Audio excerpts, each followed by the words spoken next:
We're back.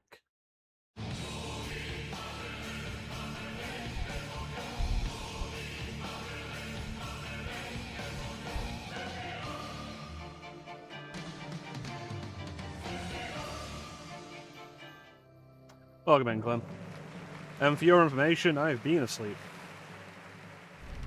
And then I woke up.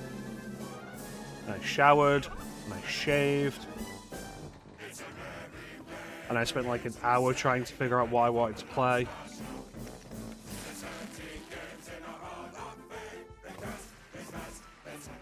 It was good work, Clem.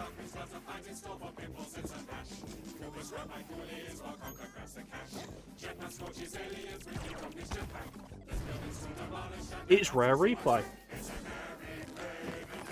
One of the only things Microsoft put out on the Xbox One that was really of any real interest, in all honesty.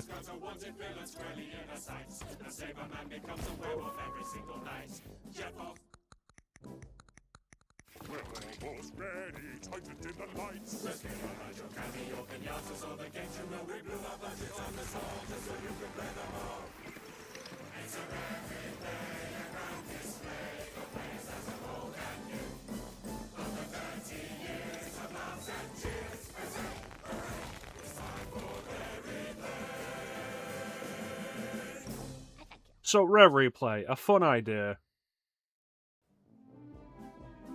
Unfortunately, you cannot really talk about the history of Rare without talking about a bunch of the Nintendo stuff they developed. And so it's like, okay,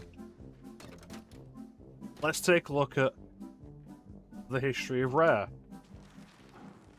And it's like, oh, in release order. Okay, cool. Jetpack, released in 1983, probably for the ZX Spectrum.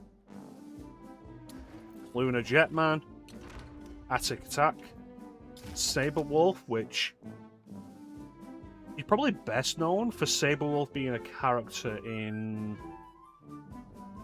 Killer Instinct. Underworld, Nightlaw, Gunfight, Slalom, RC Pro-Am, which might be the oldest thing on this collection most people might be aware of. Cobra Triangle, Snake Rattle and Roll, Solar Jetman, Diggity Rock, and then Battletoads, the first thing that everybody is likely to have actually heard of.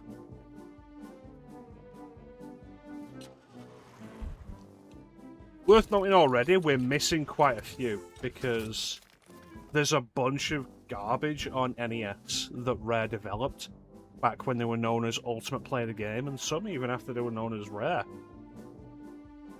Like, they developed the Nightmare on Elm Street game, not included for obvious reasons. Pro-Am 2, Battletoads the arcade game, Killer Instinct Gold, which is interesting because that also displays that they're not including the original Killer Instinct. They're also not including Battletoads for the Mega Drive. Blast Corps, Banjo-Kazooie, Jet Force Gemini, Perfect Dark, Banjo-Tooie, Conker's Bad Fur Day. Did we miss some things on the Nintendo 64 here? Of course we did. We missed out Donkey Kong 64, GoldenEye, Diddy Kong Racing, Mickey Speedway USA. Which, like, they all can't be included for obvious reasons, but they are all a very important part of Rare's history. Grabbed by the Ghoulies, Cameo Elements of Power, Perfect Dark Zero, Viva Pinata, Jetpack Refueled, Viva Pinata, Banjo-Kazooie Nuts and Bolts. The last game in this collection, released 2008. Also worth noting, like, look at the timeline on this. This is N64, even missing out 4 games from the N64. 96, 97, 98, 99, 2000, 2000, 2001. And then the next game on this, 2003, 2005, 2005, because these were both Xbox 360 launch titles. 2006, 2007, 2008, 2008.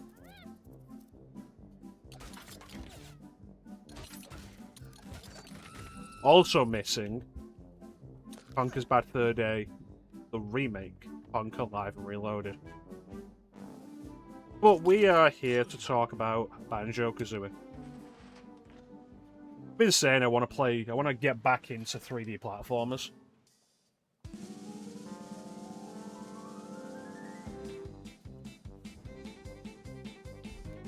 Why not start with something that's considered one of the best 3D platformers of the generation of 3D platformers? Banjo-Kazooie. Which, on the Rare Replay collection, just takes you straight to the Xbox 360 version. Like, the game basically has to back out to load in the 360 version.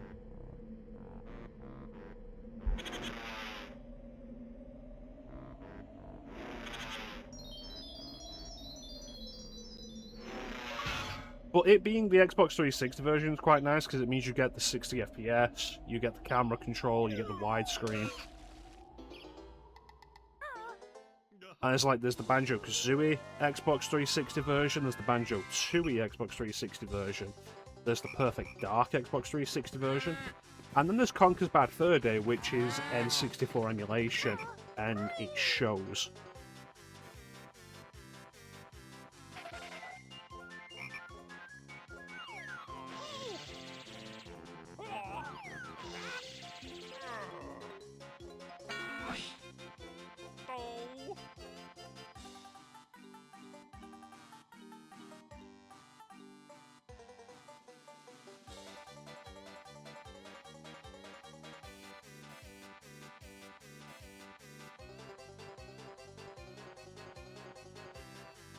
So the most I've played this is like a few years ago, 2019 maybe, early in my streaming days.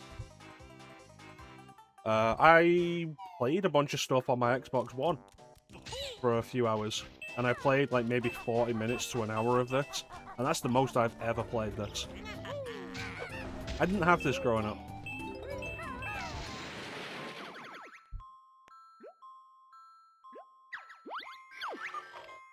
And there's my play file, I guess.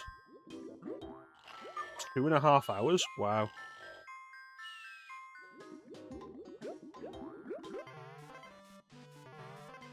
Are they allowed to show a Game Boy? Given that this isn't Nintendo anymore, and that's very clearly a Game Boy.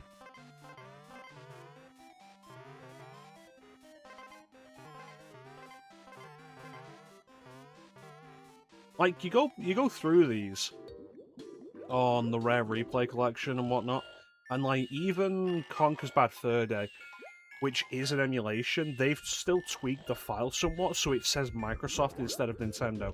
But then right here in what is an outright port, not emulation, that's a Game Boy.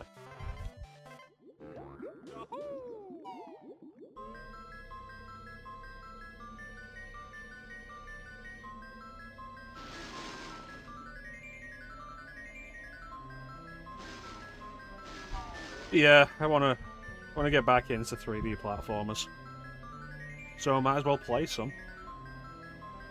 I'm gonna get anywhere just talking about it.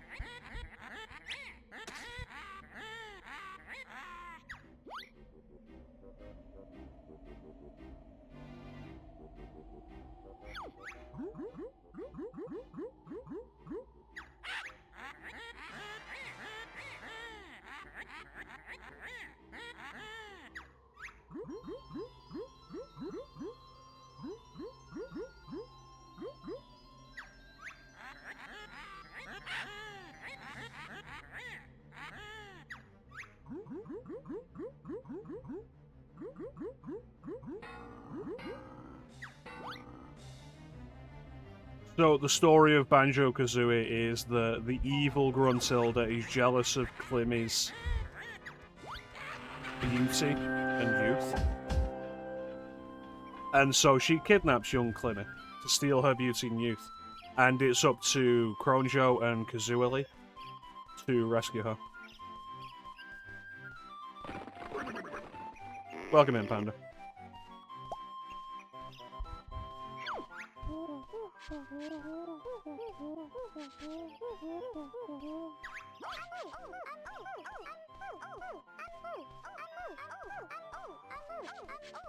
Adventure?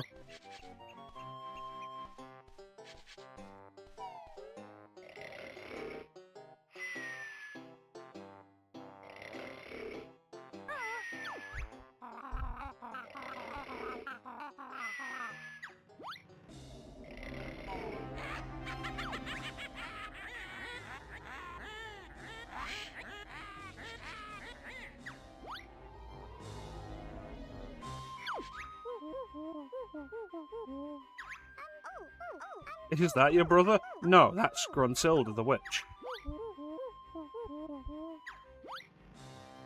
Like, Bottles, what use are those glasses if you can't tell that's not a bear?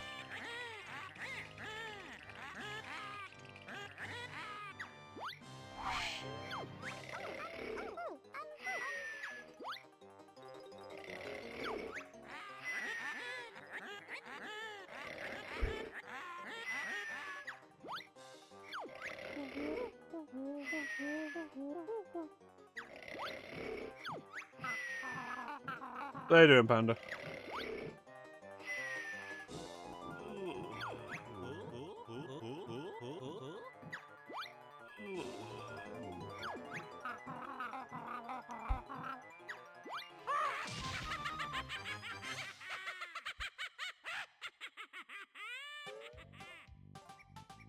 So one thing I do like about Banjo-Kazooie right off the bat, if you're playing this game for like a second time, you can skip all the tutorial stuff and just go straight up Spiral Mountain.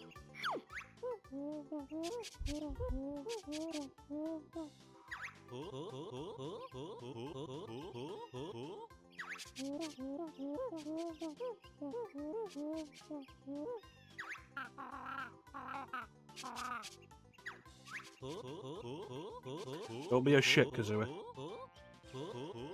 I'm doing okay. It's still warm.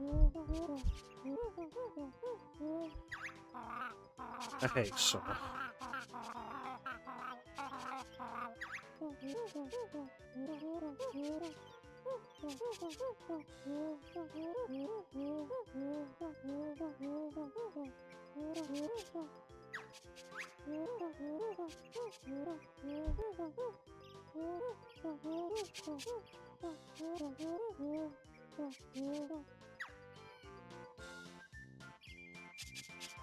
Yeah, let's learn how to play the game.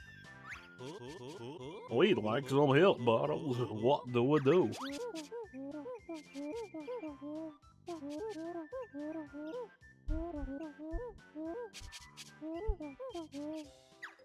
So, alternatives for today that I did consider were Conker's Bad Fur Day, which I started to take a look like, is it 4x3 or is it 16x9, so I know like which scene to set up.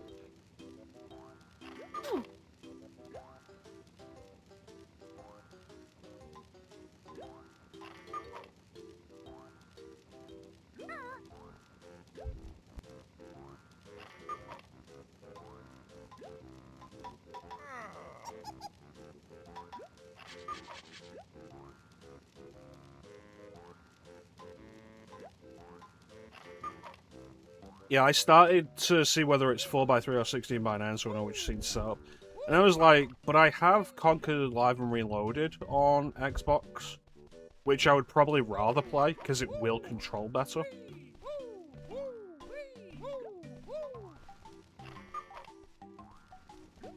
If we didn't know who Bottles is, why do we have a picture of him over the fireplace?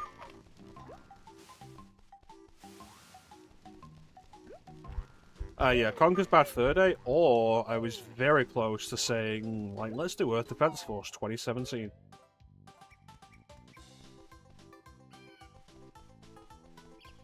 Here we go.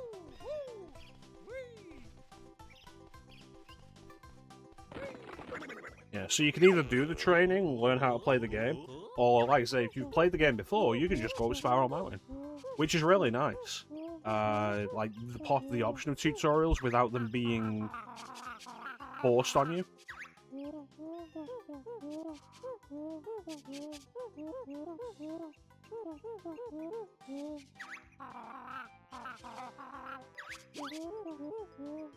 I feel like something like this is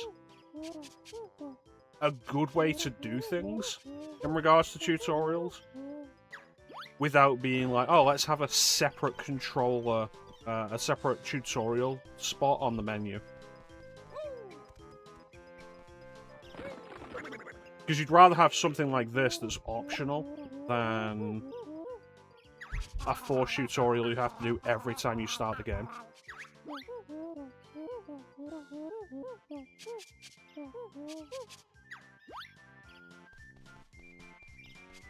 Oh no, I can't move.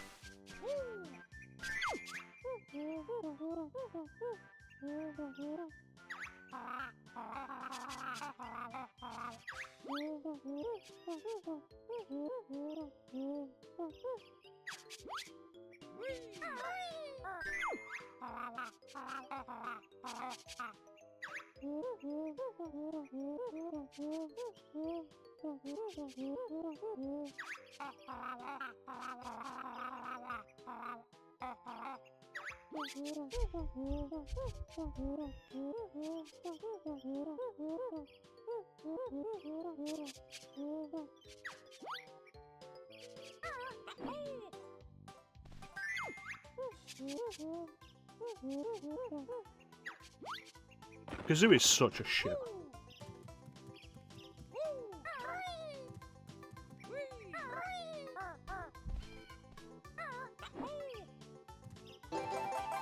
Yeah.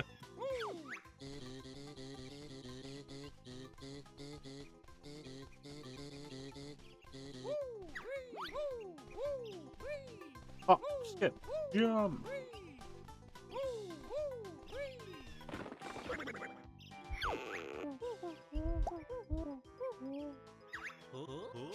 If I say no, does that mean there won't be any underwater levels?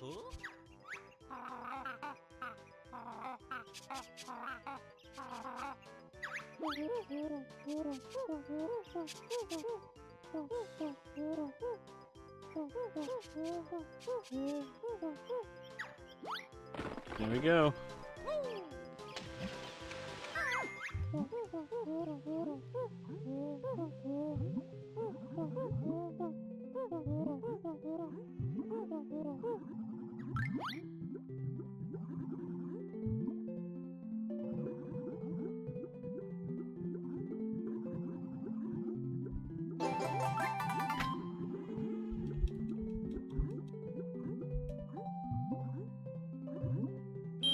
That's quite a lot of underwater time.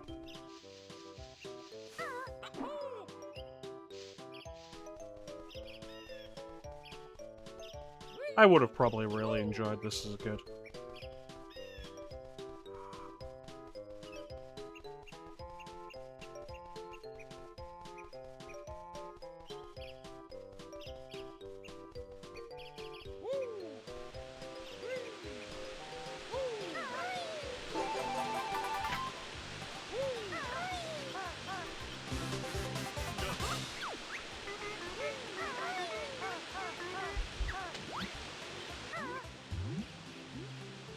Hidden cave behind the waterfall.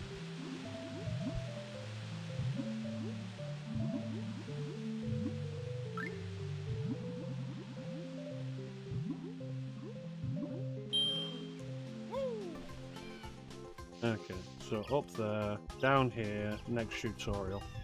Got it.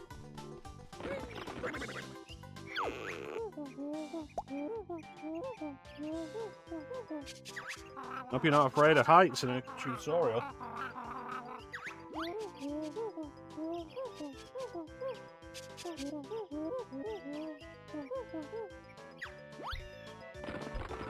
Hope you're not afraid of heights in a platform game.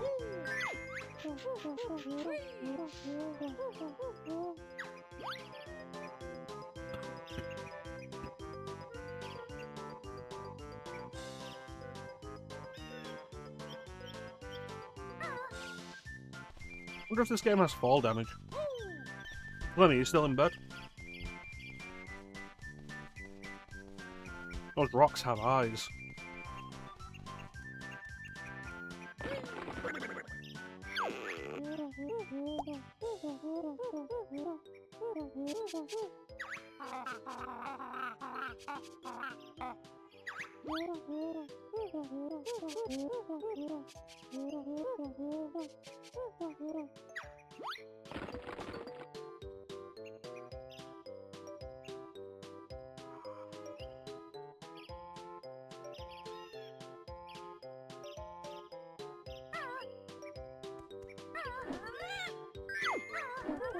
Rust.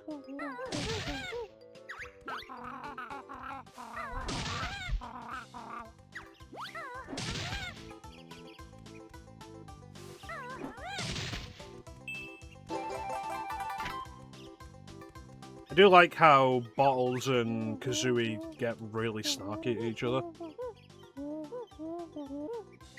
And it's entirely because Bottles has had enough of Kazooie's shit. Like, that's fun to me.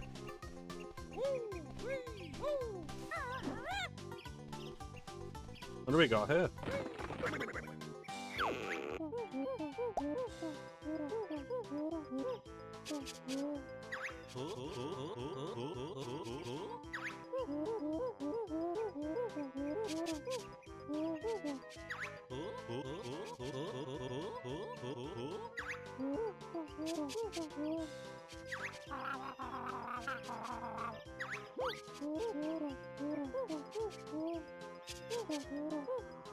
Let me find something with a challenge.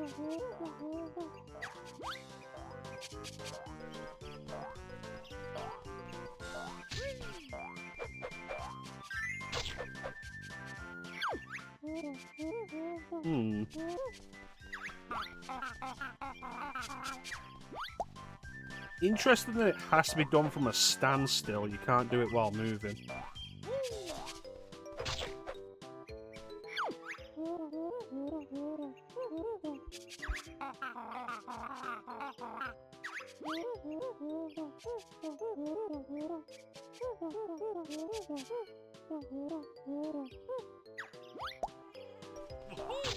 There you go, there's the moving attack.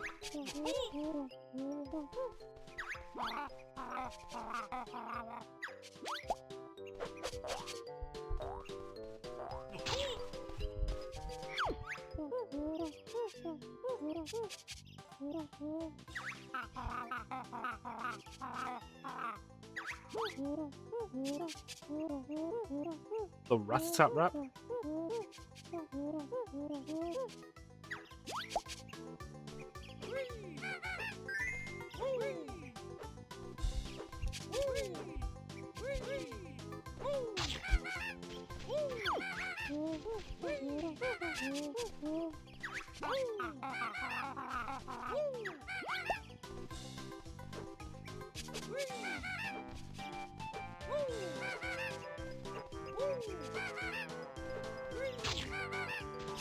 Honeycomb.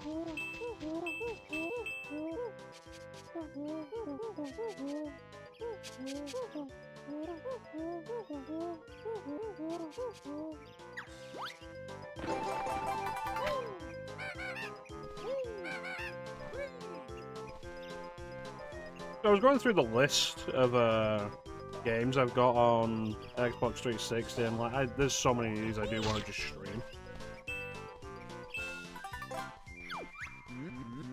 And I'm there thinking like, boy, when we go to next year and I'm not doing a theme or anything, like, whoo, it'll be so much fun. So much stuff we'll be doing. Splinter Cell, probably. Shadows of the Damned.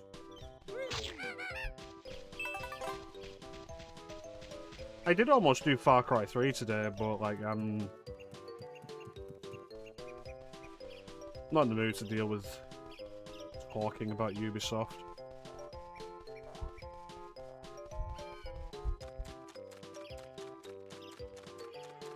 Hey look, it's that stage from Super Smash Bros.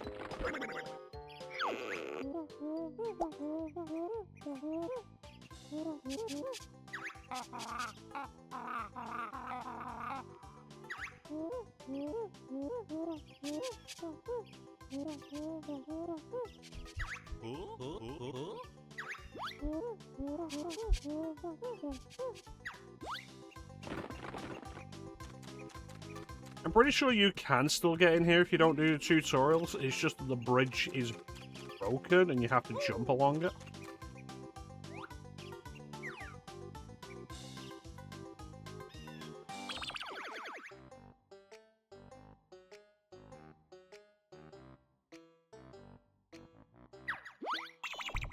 Did I miss a secret honeycomb?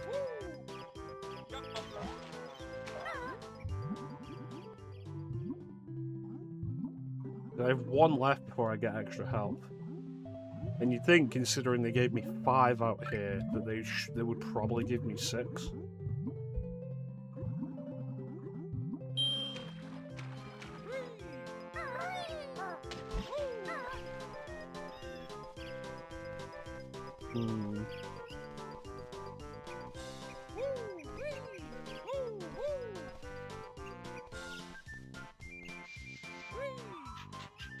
Oh, there we go.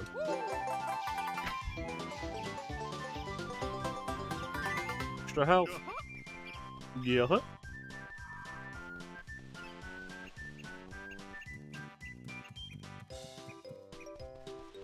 Let's go and start our adventure.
Uh-oh.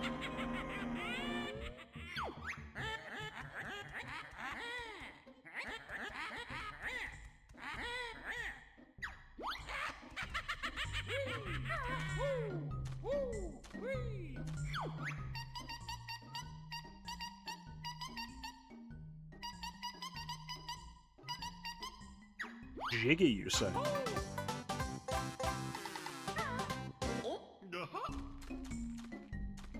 Kind of funny to me that Grunty started this game all like, hey, I'm the most beautiful thing in the world, right?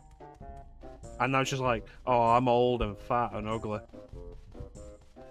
And that's why I have to steal Tootie's beauty.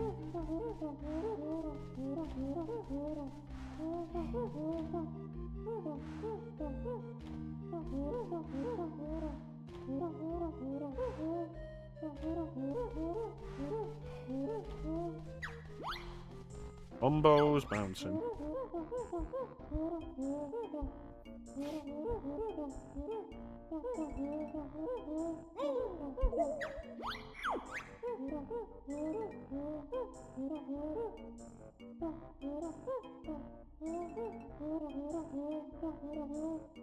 Okay.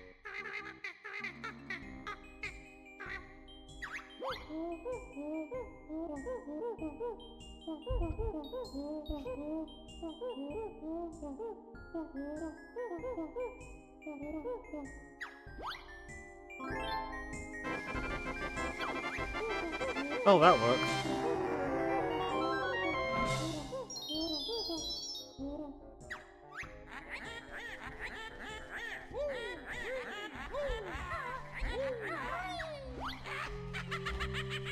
Let's go do our first world.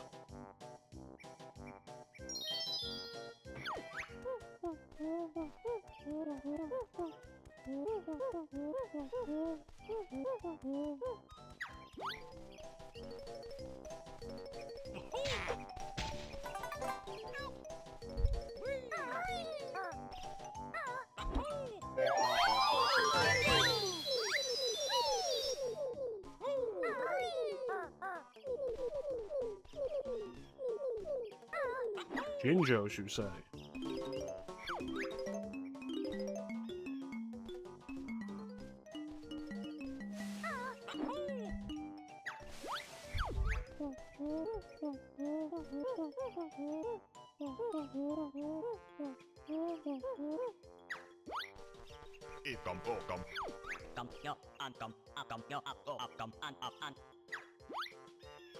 A lot of people talking at me very fast.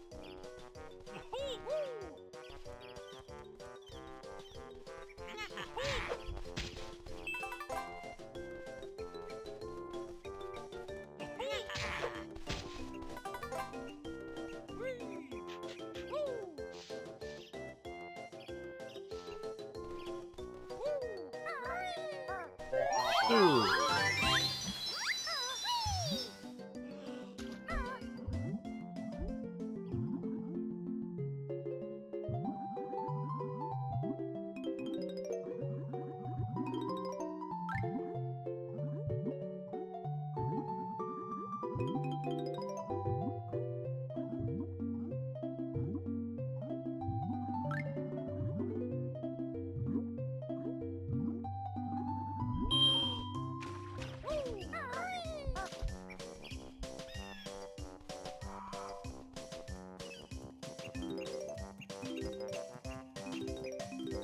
Probably shouldn't roll into the bowl.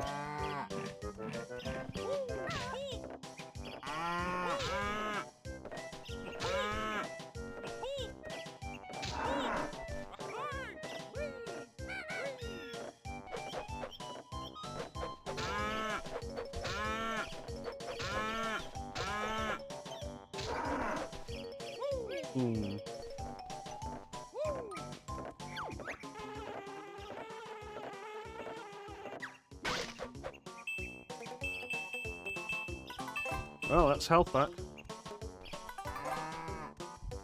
I guess it makes sense they'd be in a bee house.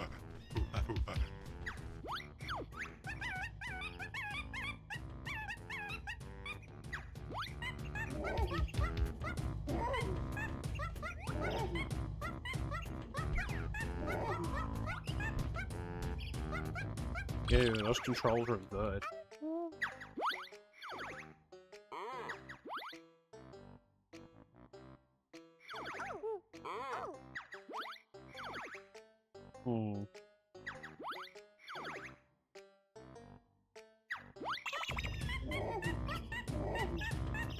Part of that model looks very similar to Diddy Kong.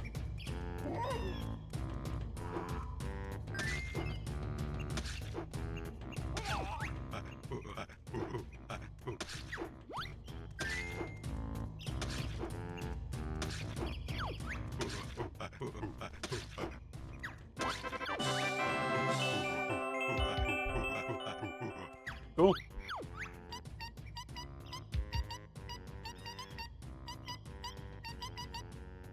Ten in each world.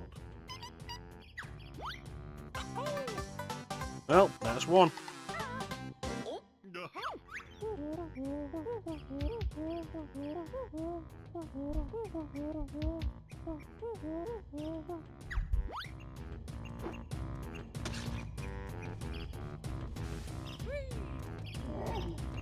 Where's the exit?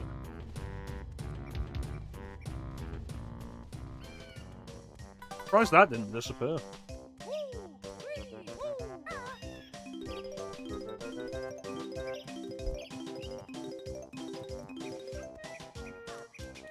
That's a big ant.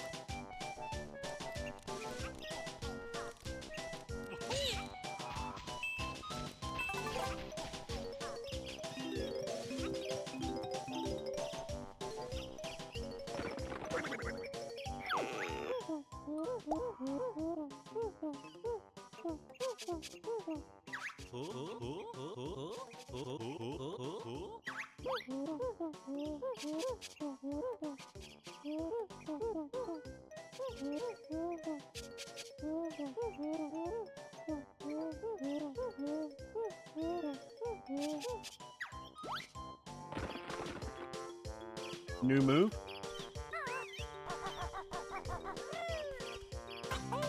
2. Heal her.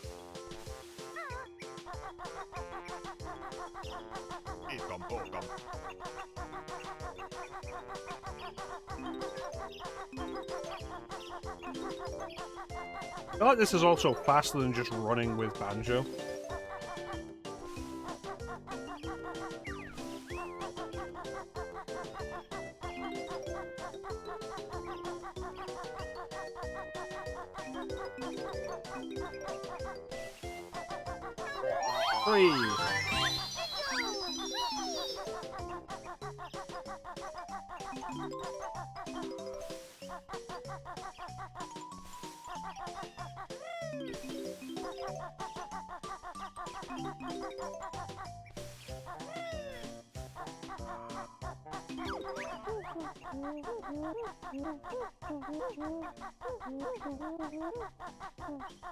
Note doors.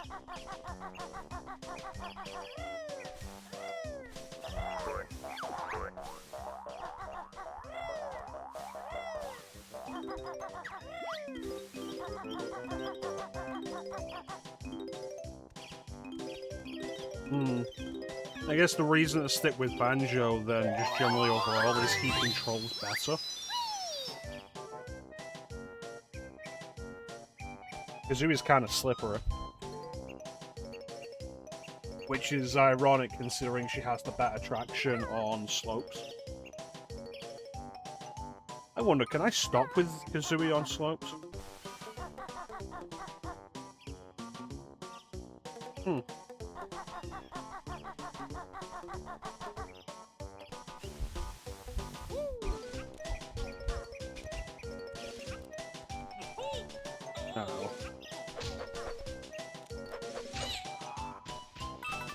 Just like Fred Durst said.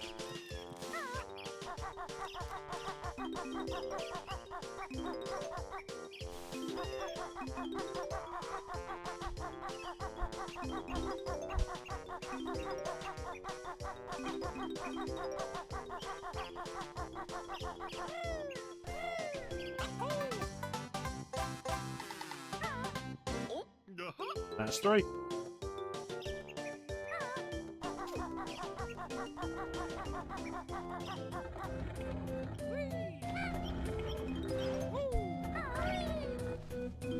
I wonder what Bartos has to say to me there.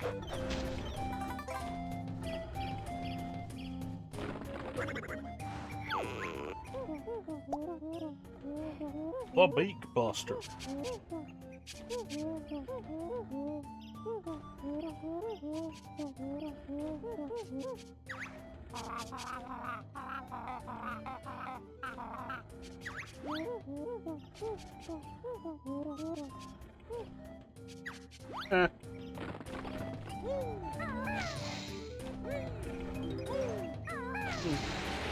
You'd expect the Banjo would be butt slamming the ground rather than Kazooie like hard pecking the ground.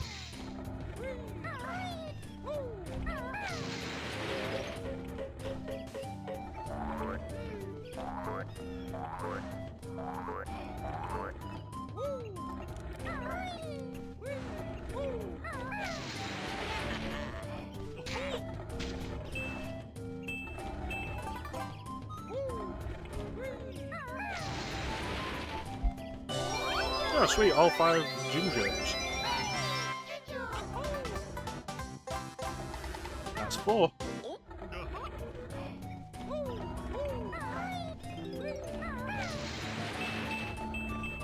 An extra life.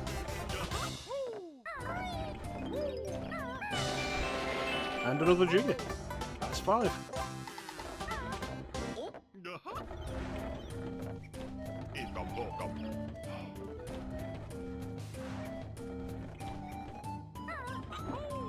And that's 6.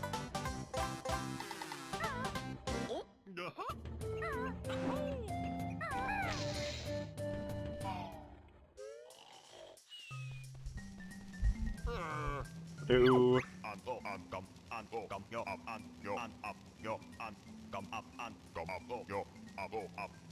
Filthy feathered one. Does everybody just not like Kazooie? Is that going to be the twist, that Kazooie is such a shit because everybody hates her, rather than everybody hates Kazooie because she's such a shit?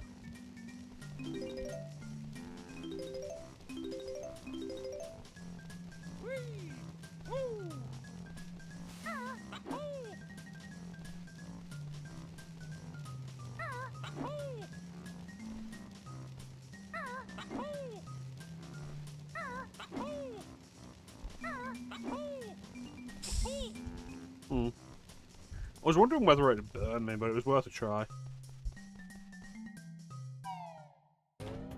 Sometimes a fire graphic is a fire graphic and nothing more.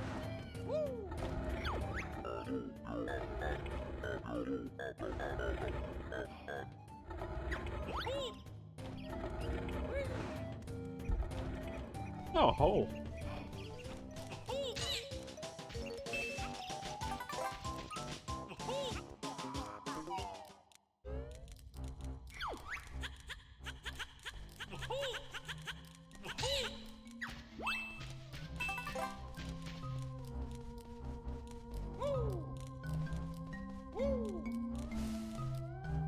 Alright.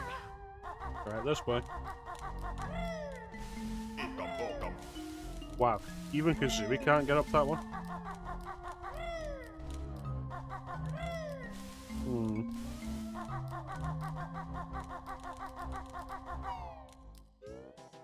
Wonder what we can do then.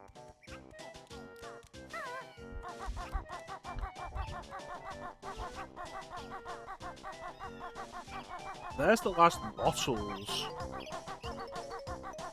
Mole Hill. You said you wanted oranges, right?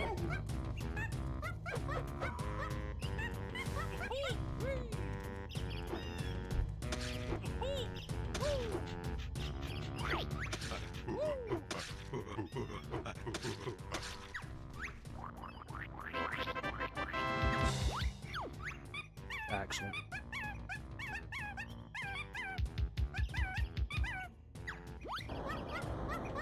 I mean, there's no need to call me fat. What's that, 6? 7.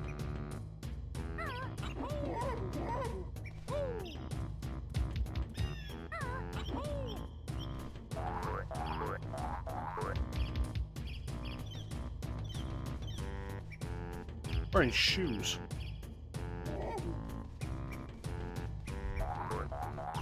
Gorilla is wearing shoes.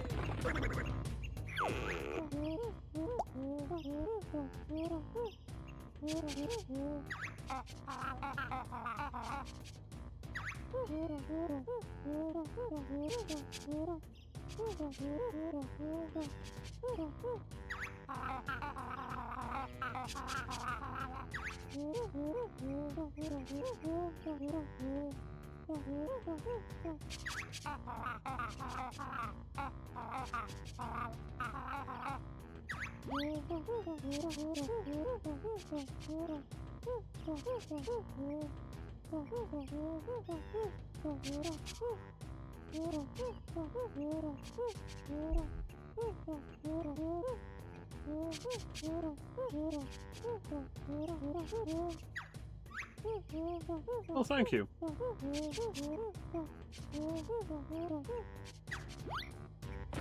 That's everything. Let's go to the gorilla.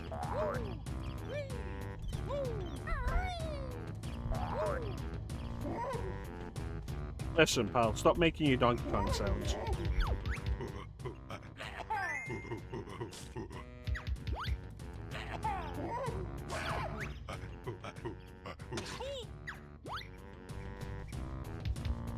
Oh, you're gonna play it like that.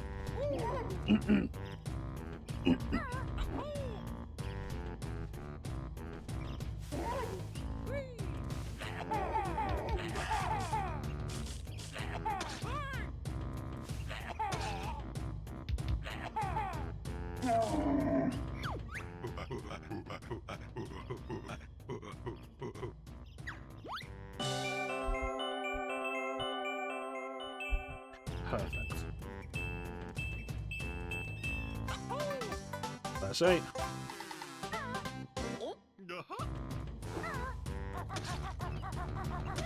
So we beat Conga and he's still throwing Exos.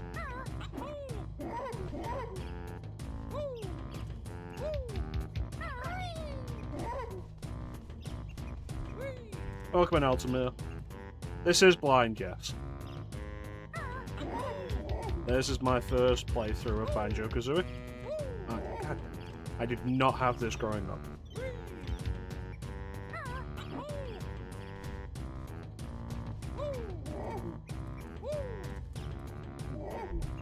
I appreciate that.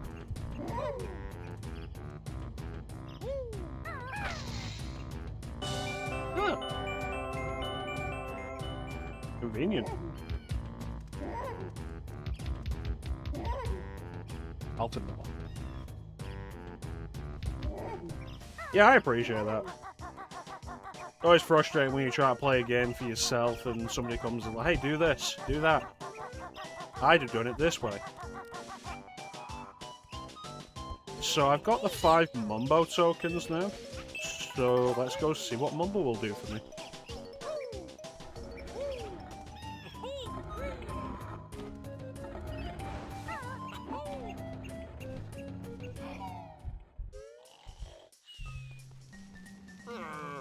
Give me magic powers.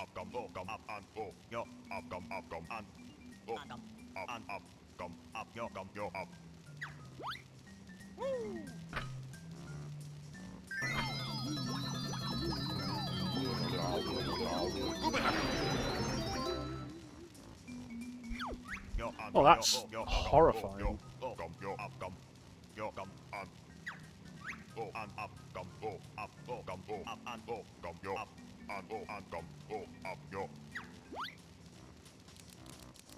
It's catching me off guard how, like, the text just constantly progresses whenever it comes up and you don't advance it yourself. Secret cow level. I found the secret cow level in Final Fantasy VII.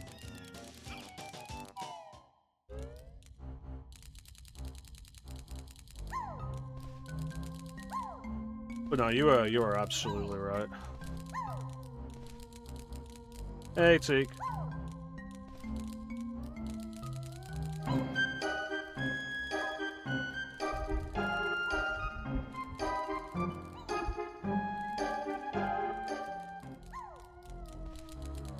I wouldn't say it bugged me so much as it annoys me.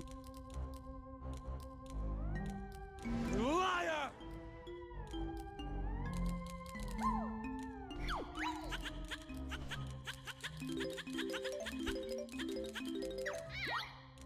I want your shorts. Take off your shorts. Yes, my mods have specific music that plays when they come in, and Teak's his Chrono Trigger. It lets me know that my mods have arrived.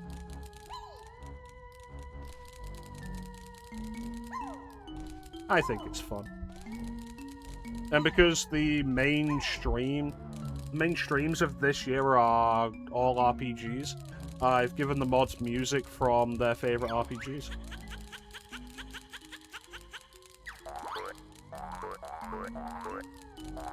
I know. 9.5 out of 10.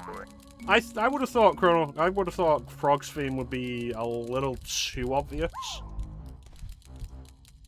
A little bit. But yeah, one of Teak's favorite RPGs is Chrono Trigger. Clem, who was in earlier and who may be leaking, is Final Fantasy VII.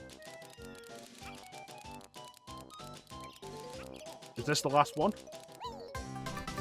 9.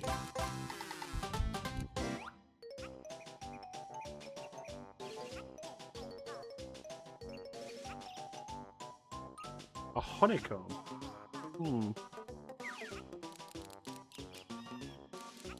I can definitely agree with the assessment. Whether I would say it is outright the best is always going to depend on my mood, but Chrono Trigger is fantastic. We did Chrono Trigger last year for stream, and boy was it a good time. Get in the mouth.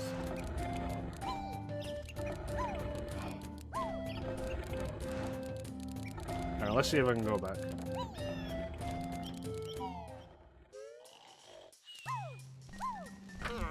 Send me back. One day I'll play Chrono Cross. One day.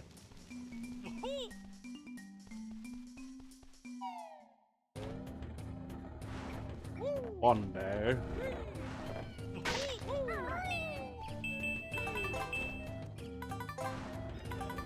What can I do with you?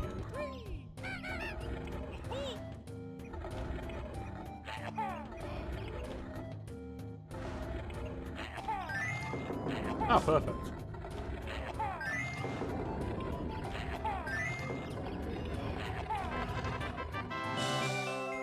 Wonderful. That's all 10.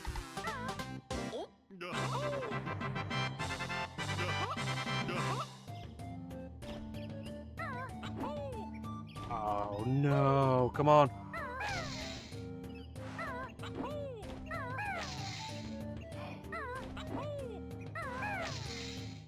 Alright, I know what I need to do.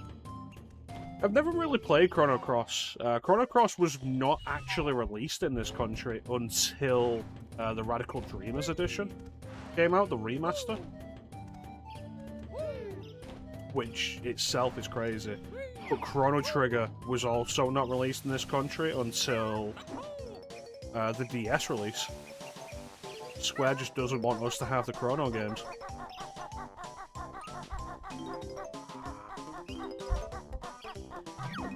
That's all of them.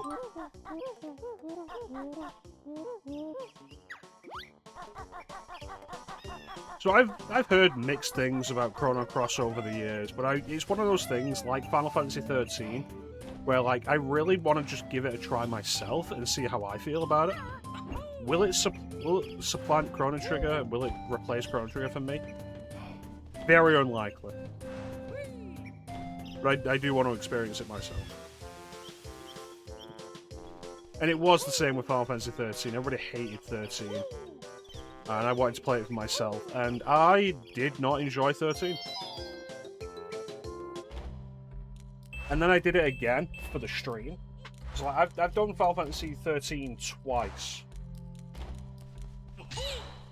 And I did it again for the stream. The second time. And it was definitely better going into it knowing what it was. And so I was like, this is largely a dungeon crawler. Its biggest problem is probably that it's called Final Fantasy. So you expect a certain kind of game from a game with the Final Fantasy number. But it's really more of a dungeon crawler. If you go at it like that, it's not bad. Its battle system is really enjoyable when the paradigms open up. Though it really loses itself by the end, which is kind of a shame.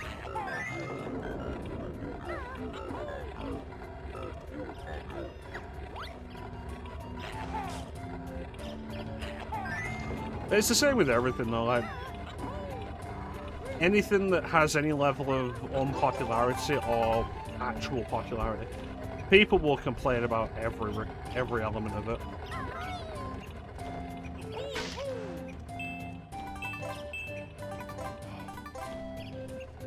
And looking back on Final Fantasy 13, at least it was a finished game. Unlike some Final Fantasies that came out after it.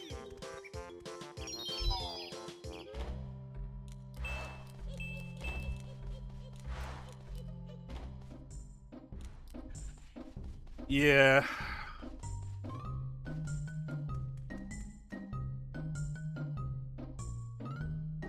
It really does feel like at this point that the Final Fantasy number does, like, the Final Fantasy name and number does not matter.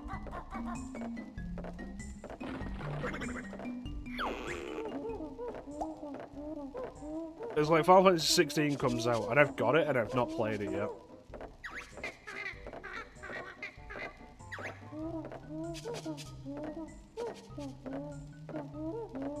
But I also don't have the same level of excitement about playing it that I did with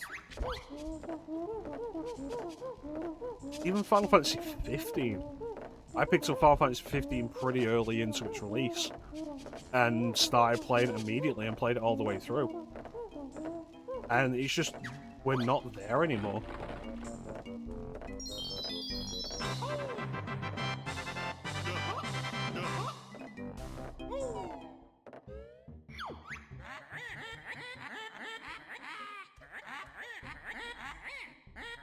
First 16 to 15. Yeah, I've heard 16, like, the combat system is better, which I could very easily understand. The combat system in 15 was very messy. Even in the final dungeon, I was basically just spamming potions.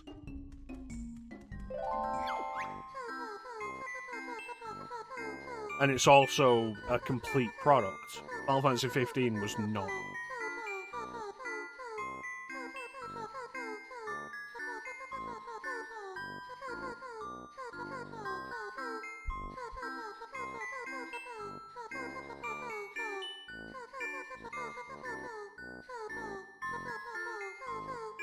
Okay.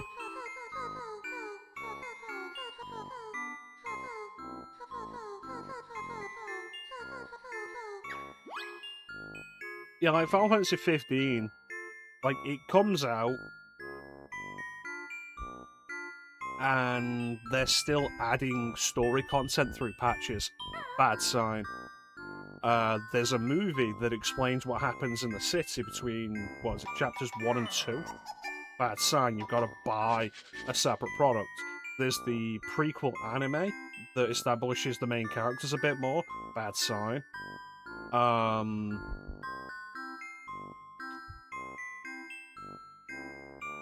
Was it? Even before the DLC. Like, even before the DLC, there was the movie, there was the anime, the story updates through the story additions through updates. Then there was the season pass. The season pass, which added episodes that focused on individual members of the party, which also added story context. Like, there's a major character who's introduced in the story who dies off screen, and later on you find the body, and that entire situation is explained in DLC. That's not a good sign. Notice that fairy's still blinking even though the game's paused. And then there was the Royal Pass, which added... It was separate from the Season Pass, which added a new dungeon, a bunch of new content and such. And then there was more DLC announced. The Arden episode, the Luna Freya episode, and the Aranea episode.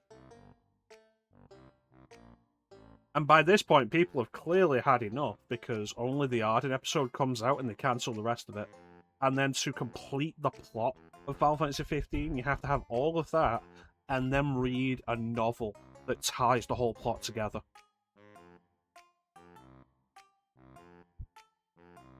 And it's like, who thought any of this was a good idea? See, season passes for a single-player game, by that point, were not uncommon, unfortunately. Multiple season passes was the mistake. Which, the first time I heard that for a single player, it's not even a single-player game, but like for a game, was Borderlands 2, where Borderlands 2 had a season pass and then had a second season pass. So yeah, in the end, like, even if you get everything that was released for Final Fantasy 15, like all the gameplay content of it, you're still not getting the full story of it. You have to get external media. Multiple pieces of external media, and it's like, okay, why don't we just not bother?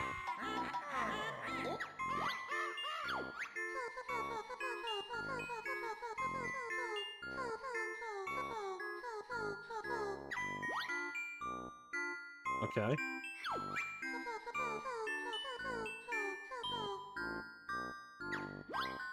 mean, are these facts, or are you just talking shit about her?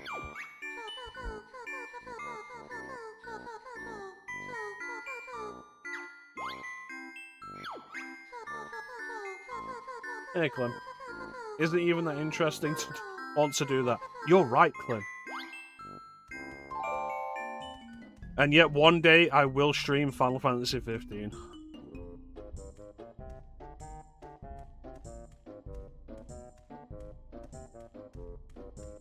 One day.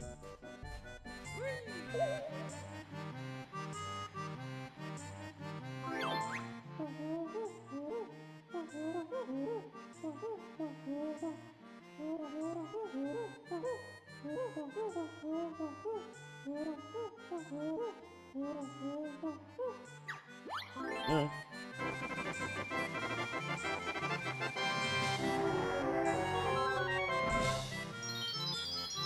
Yeah, I enjoyed 15 well enough. I did a significant amount of like what there was there. Like, I never disliked 15 like I disliked Final Fantasy 7 Rebirth. And like overall I enjoyed 15 probably more than 13. But I was really disappointed with 15, probably because I was enjoying it. And then you hit like the halfway point of the game, and there's a specific event that happens in the game. And if you play the game, you know what the event is. It would be a spoiler to say it, but there's a specific event that happens.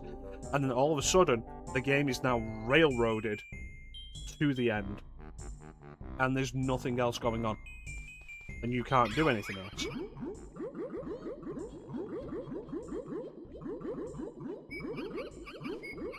Yeah.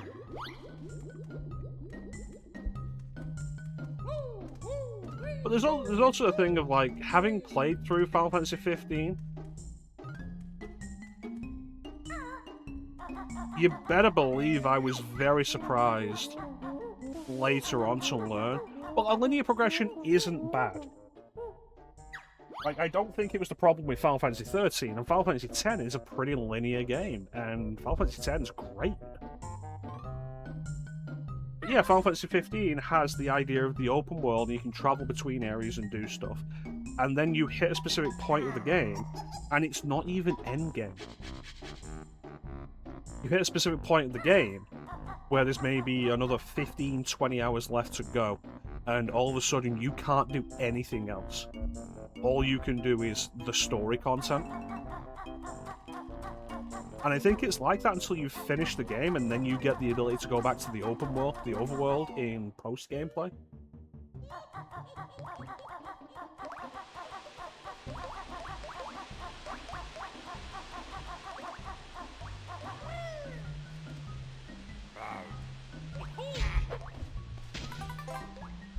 Yeah. You remember how much the car was, like, how much of a big deal they made about the car?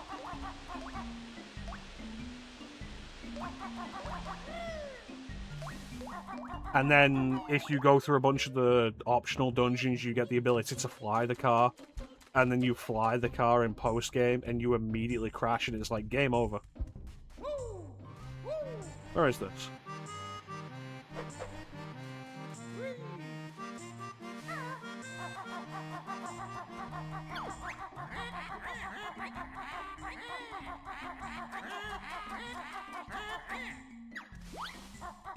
Like, I'll go through 15, and I'll probably enjoy 15 generally.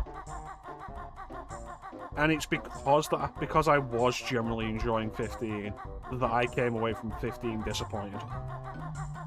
Like, for better or worse, when Final Fantasy 13 is over, I'm glad it's over. More than anything else, because Orphan's Cradle fucking sucks.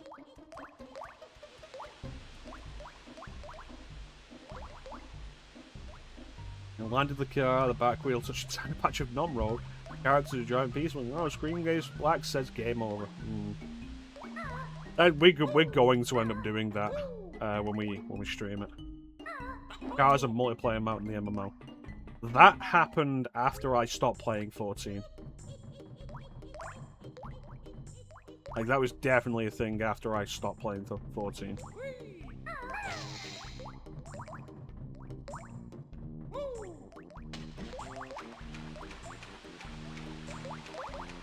Though I remember Magitech being an armor, a mount in 14, and that was cool.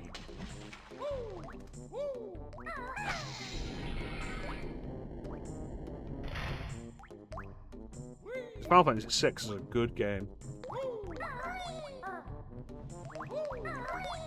I stopped playing 14, like, just towards the end of Heavensward. Mostly, like, the big kicker for me that got me to finally stop was my internet was trash. And I remember very specifically, I'm trying to do the Palace of the Dead with friends, and, like, I'm just disconnecting all over the place, and it's a mess. But, like, I like playing games. I don't want to be stuck playing a single game. And when I'm subscribed to 14, I feel like I have to be playing that and nothing else.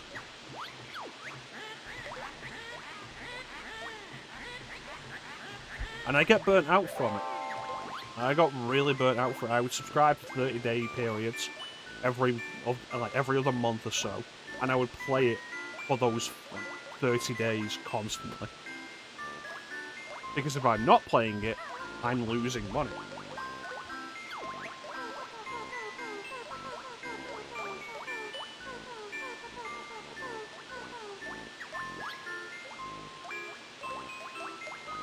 Yeah, that's basically it. And so I was super burnt out from it. And like it was fun playing with friends. Like I had a lot of fun playing with friends, and it's probably still my most played game on PS4, which doesn't account for the time I spent on PS3 on it. Because I was there from the beta on PS3.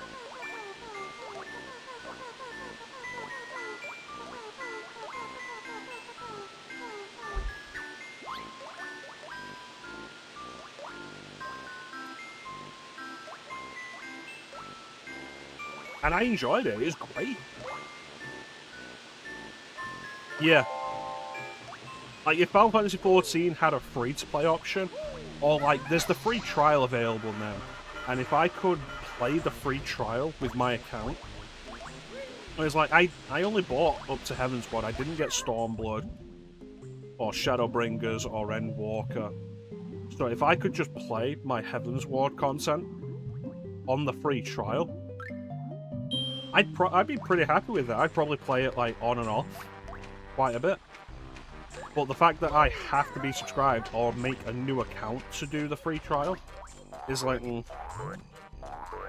And at this point, it's been so long.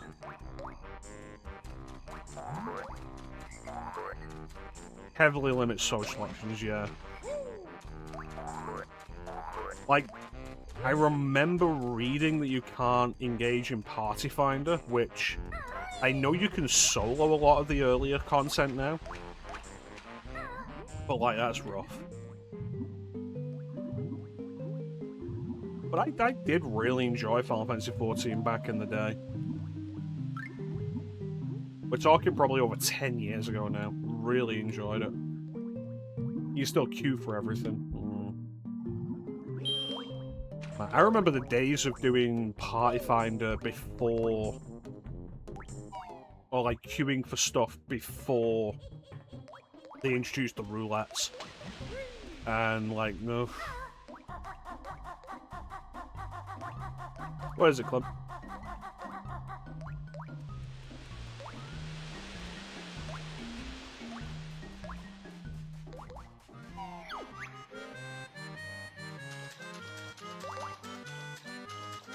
Ah, there it is.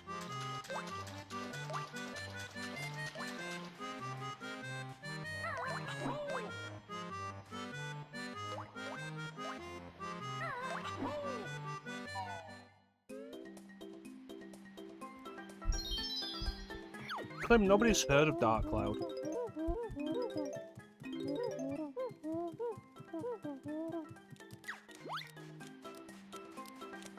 Nobody knows what Dark Cloud is.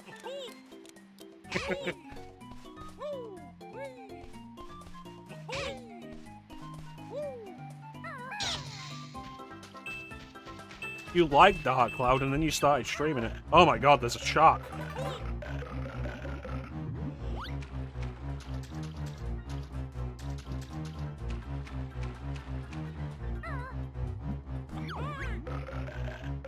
Okay, this isn't gonna work.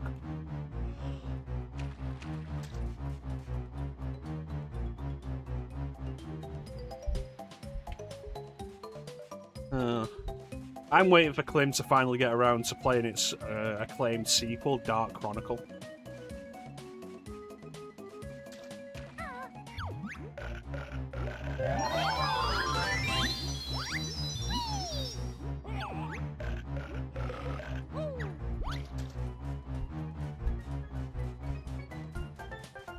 Klim got mad at a video game. Today's a Saturday.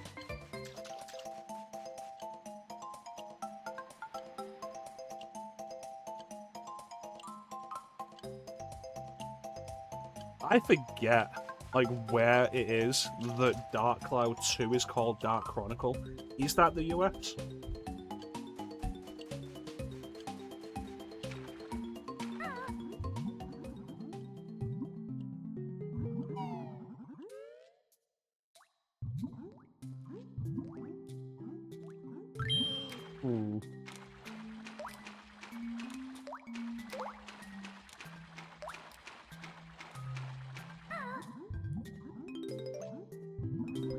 Is that the US or is that Europe?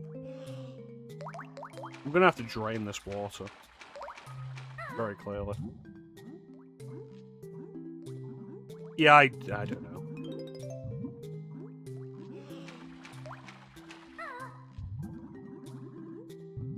Japan, Europe, and Australia. Right, so America had to be different. Got it.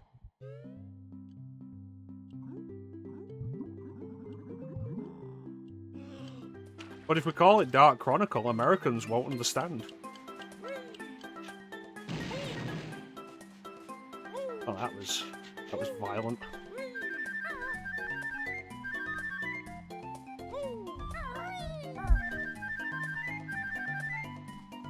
But yeah, Klim has finally started streaming Dark Cloud. And it sure looks like a game I might have enjoyed 20 years ago.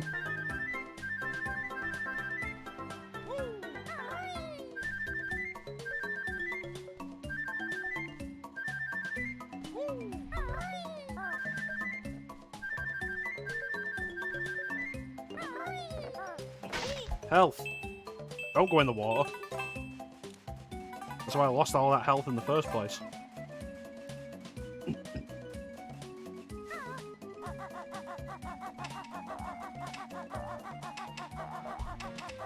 Whew.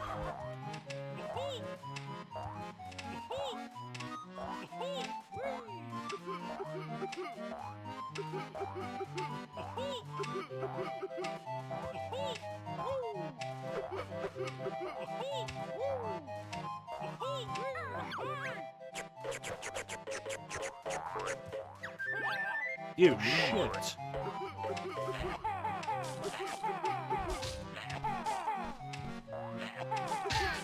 There we go. I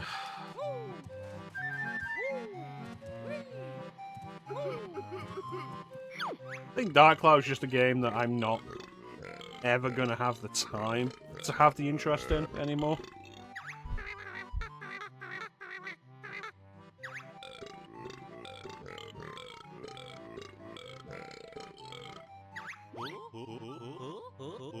Hey, Spunk.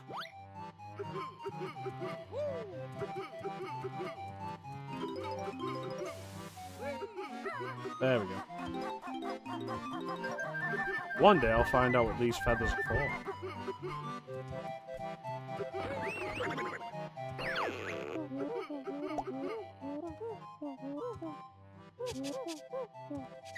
Hi.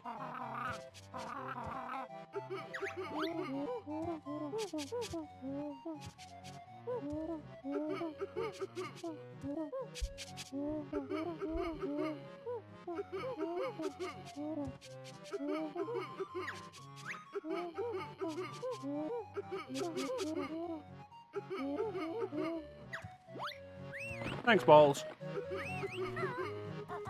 Really nice of him.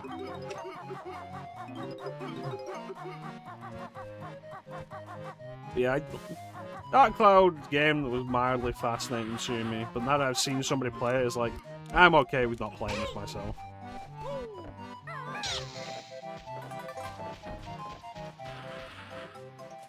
Though, in all fairness, it is nothing like Art and Ellico.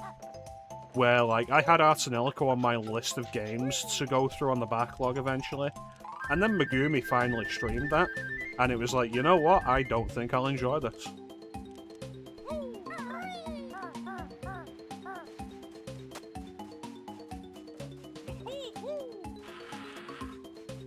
You friendly?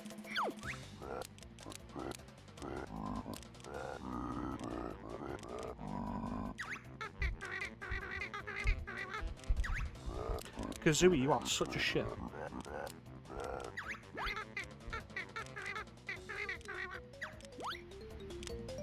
Well, now he hates us, Kazooie.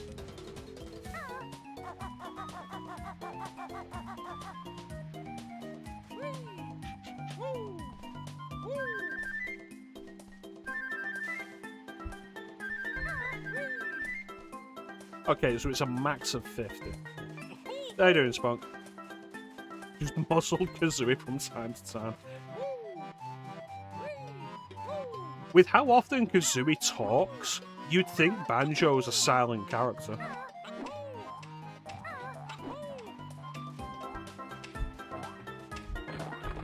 What you got for me, balls? Hey, thanks for the follow, Antamilla.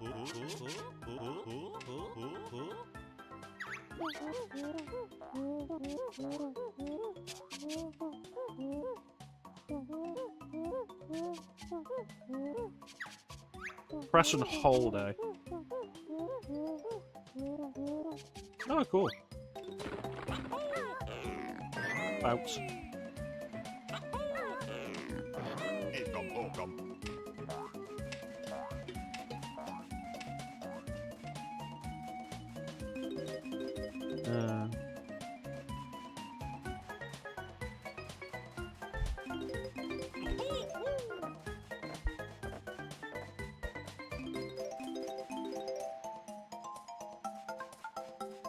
There's a mimic over there.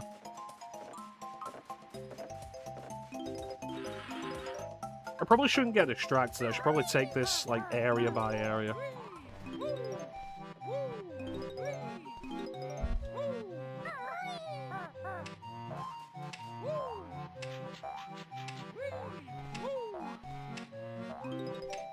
You know, we recently finished Dark Souls 3 on stream.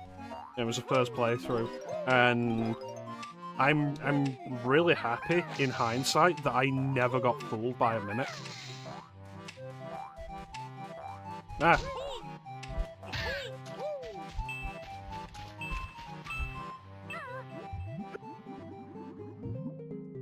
I did say mimic.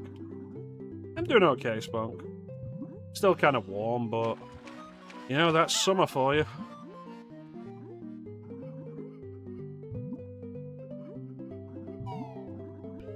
Yeah, once you know what you're looking for, Dark Souls 2 is the trickiest with it because they change how they look. And then Dark Souls 3 having mimics look pretty much exactly like they did in Dark Souls 1 again. Though the number of mimics I spotted in Dark Souls 3 because they were breathing was kind of surprising. Like, before I spotted anything else.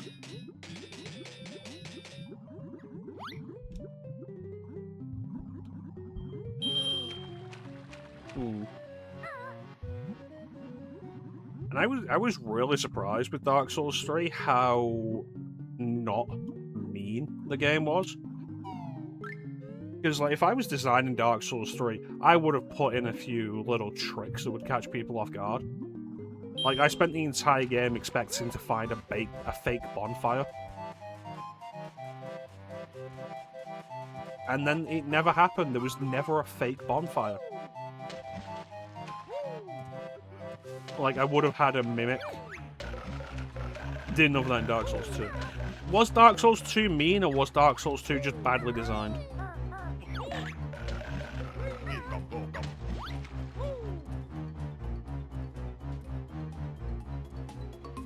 I don't know if I would say beginner-friendly. Accessible, well, yeah, that would be beginner-friendly, wouldn't it? Yeah.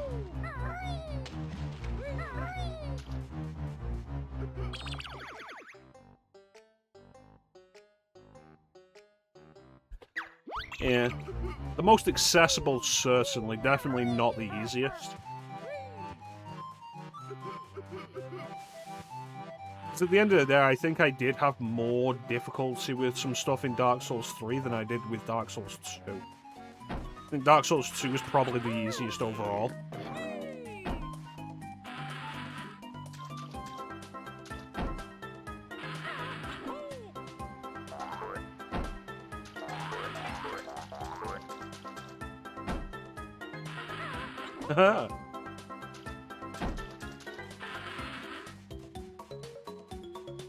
Boy, did I really enjoy Dark Souls 3.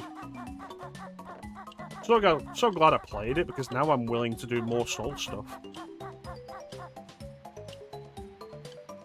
Easiest of the FromSoft games. You know, one day we'll go through Elden Ring, because I've only played like an hour of Elden Ring. One day we'll go through Elden Ring, and then we'll go through Kingsfield, and we'll see, like, what is the easiest.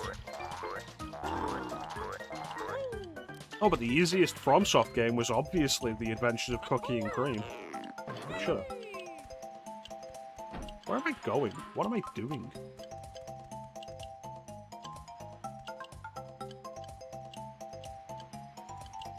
Honestly, I think Dark Souls 3 may end up being my favorite, just because, like, it is refined.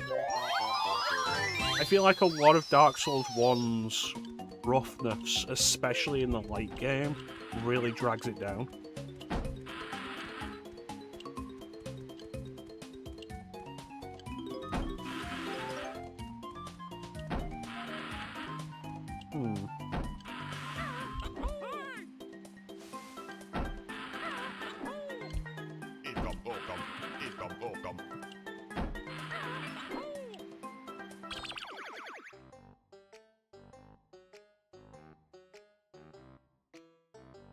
No, I will not be making that promise. Remember all the fun times we had when I successfully parried in Dark Souls 3?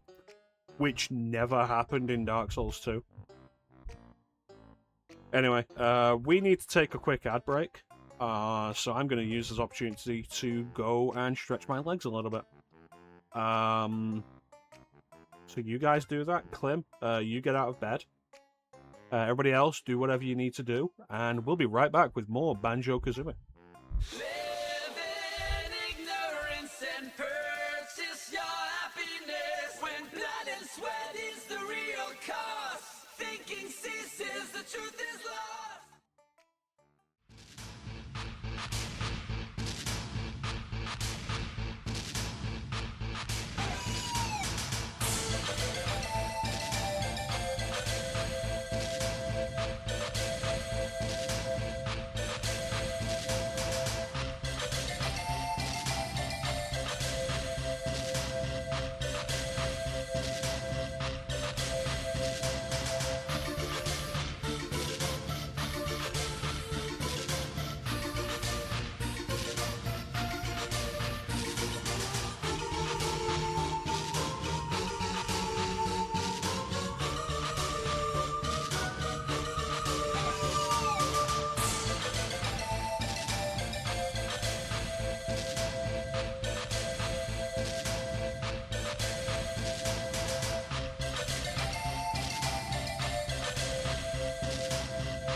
And we're back.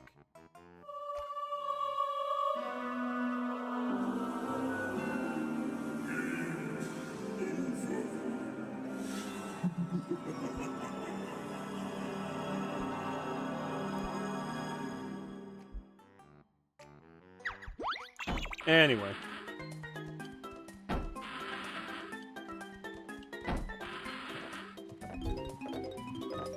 How am I doing for health? I could do with some.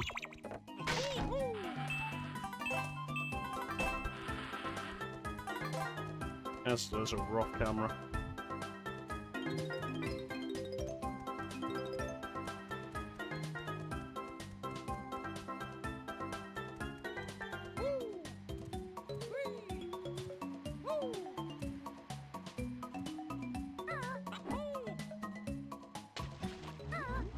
Why would you go down?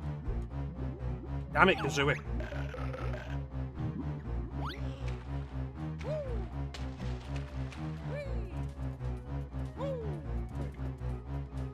I think the weirdest thing about this is that there's no ledge grab.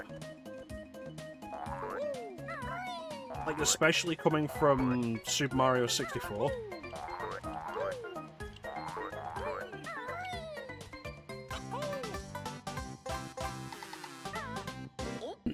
That's the first one I've found here. Hey, Clem. Have a sound alert. Amazing. Yeah, like, especially coming from Super Mario 64, that there's no ledge grab at all. It's weird. It's like going to a Super Metroid from Metroid Fusion, which I did.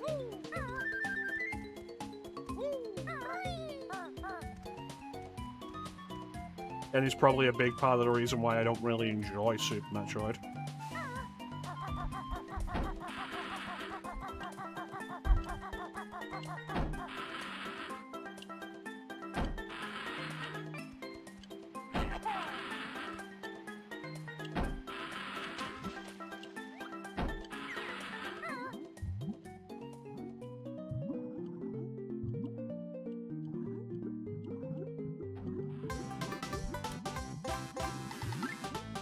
Well, there's two.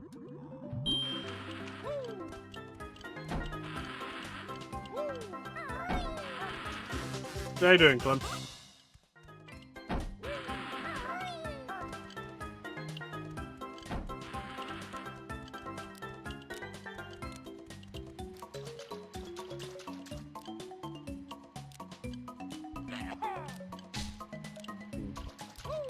You okay? Excellent. How was your day off going?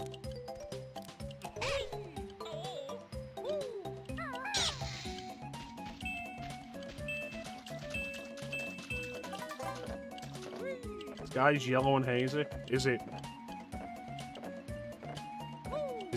humid? Might die if you breathe too much out there.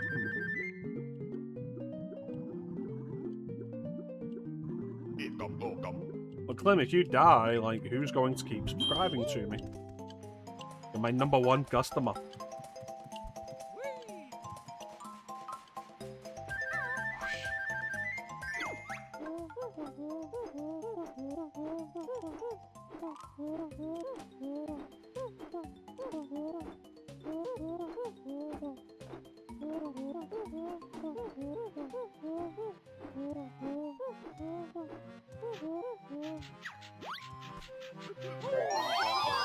Wildfires in New York? Christ, you live in a hellscape. Who's gonna what? Subscribe, Clem? Who's going to subscribe? Who's going to pay for this meaningless content?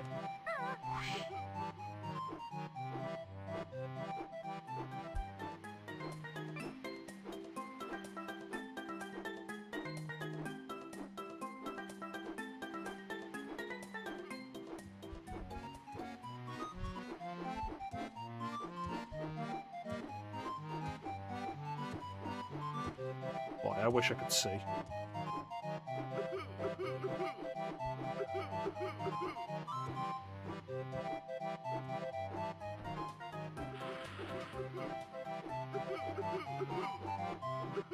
There we go.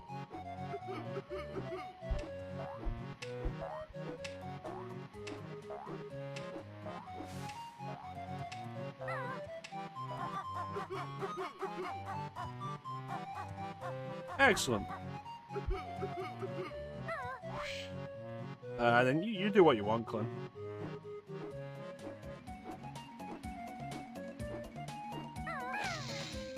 I say this as I'm also subscribed to you with my subscription recurring as well. It's like, let's just keep giving each other money, and the only person who wins out of all of this is Twitch. Hey, Star!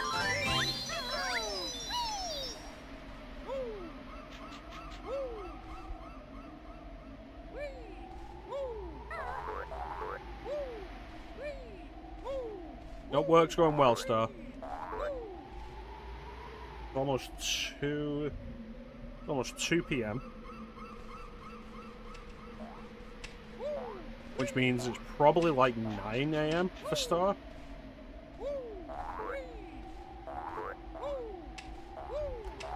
Yeah.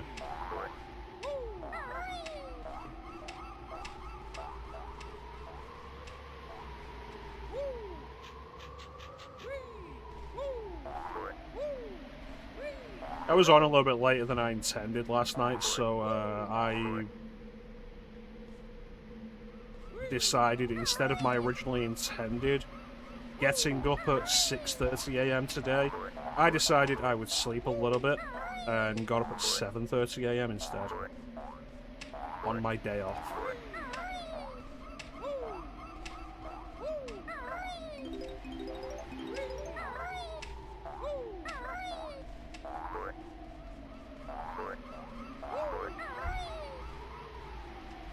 I wonder what's up here.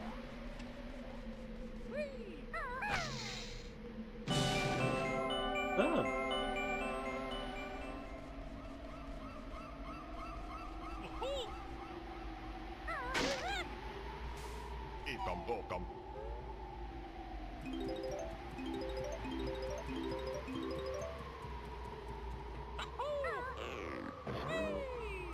You know, exploration for exploration's sake.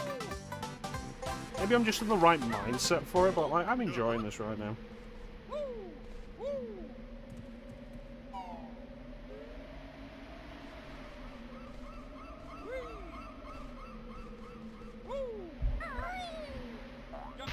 There is fall damage.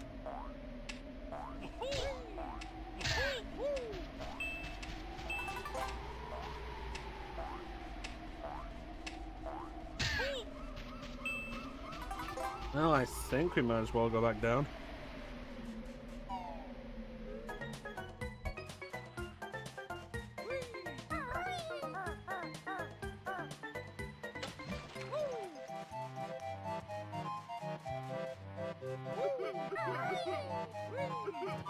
Oh, there we go.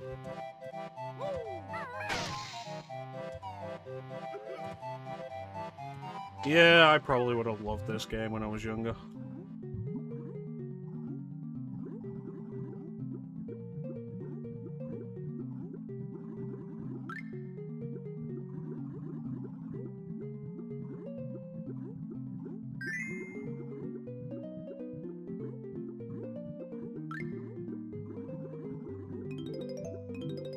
You know, it's a small thing, but I appreciate that the fast swim and the slow swim are on separate buttons.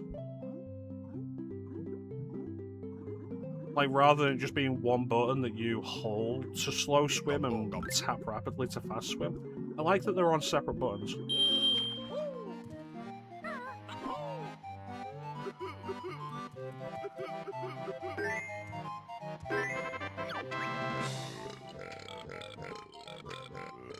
Please stop burping at me.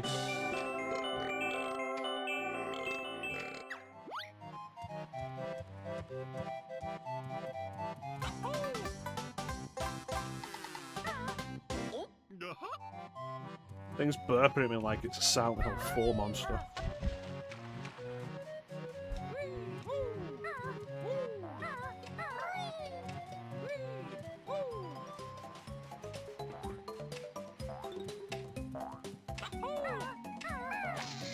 Well, I didn't want to do that.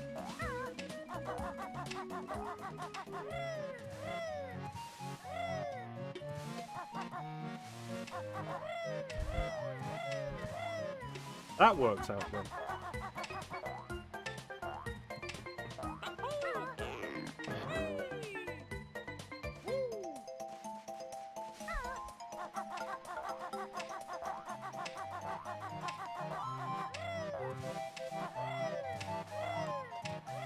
So, today's question of the day. Do you think we would have more success as streamers if we were VTuber girls?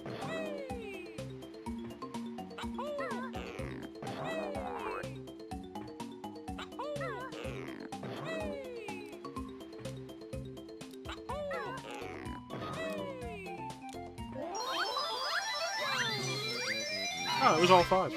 Excellent.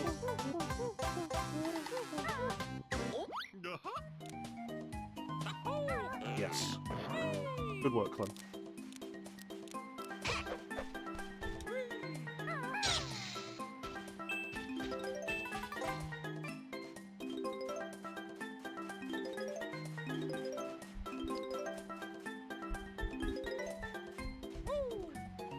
So, given that like all the VTuber girls that I see on my Instagram reels, some of who are actually quite funny.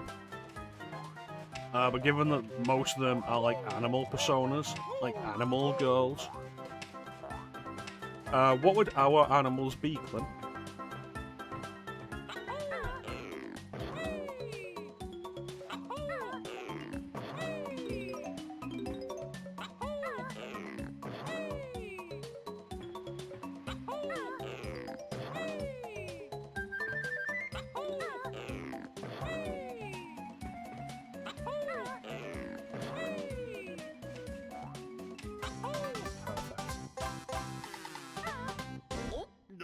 Yeah. You'd probably go for a fox. In the Middle East.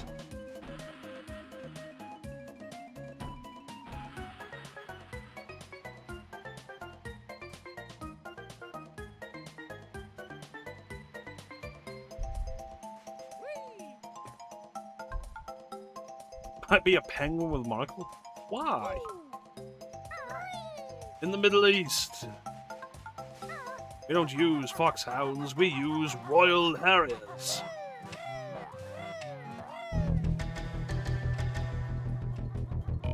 Instead of foxes, we hunt jackals. Welcome in, Flame.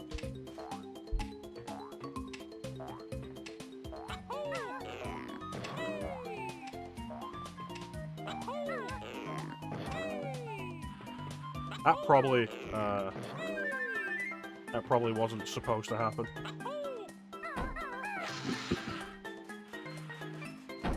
I'm a fox, you're a jackal.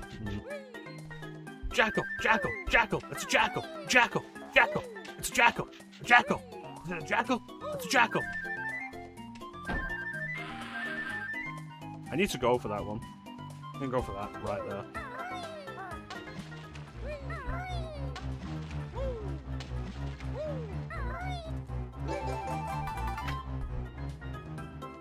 And it'll never make sense again.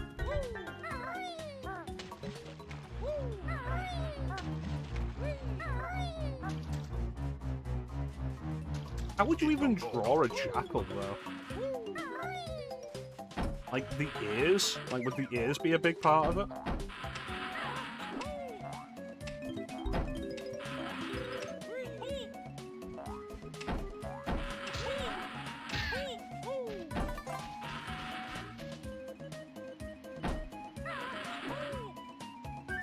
It took me way too long of, like, to figure out the, to remember the quote, though. It was like, hey, can you, do you remember Metal Gear Solid script? Yes. Can you quote it? No.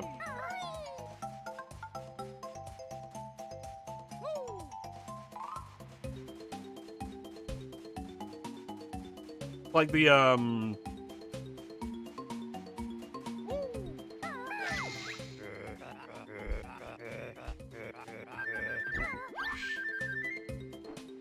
like the steamed hams. The steamed hams bit.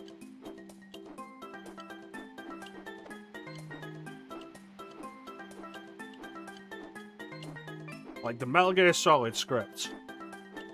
At this time of day, at this time of year, located entirely within your head.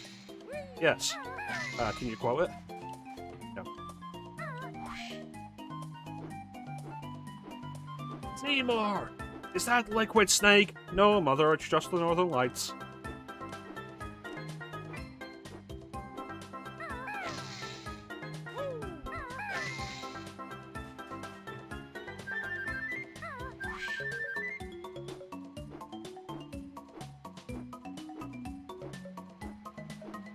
I'm gonna have to go for that life, that extra life. It's gonna have to be done.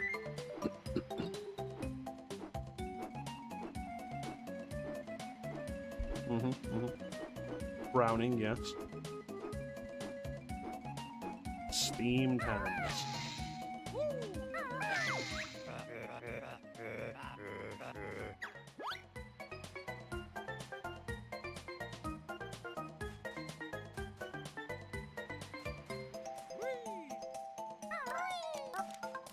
Well, I'm from Albany, and I've never heard that. Oh, not in Albany. No, it's a Utica expression.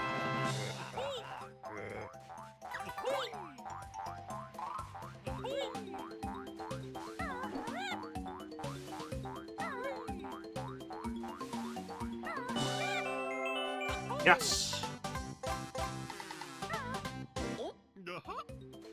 And you call them steamed hams, despite the fact they're obviously grilled.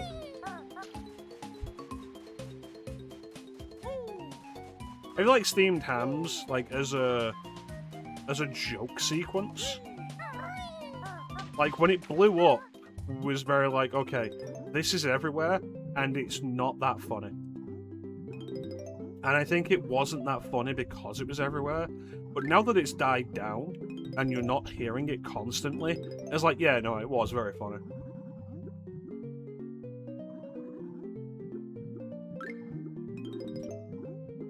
Who's ready for mouth-watering hamburgers? I thought we were having steamed clam. Who's ready for mouth-watering hamburgers? I thought we were having clams. Steamed clams. Oh no, I said steamed hams. Steamed hams is what I call hamburgers. It's such a good episode as well. Like, 22 short tales about Springfield. Such a good episode.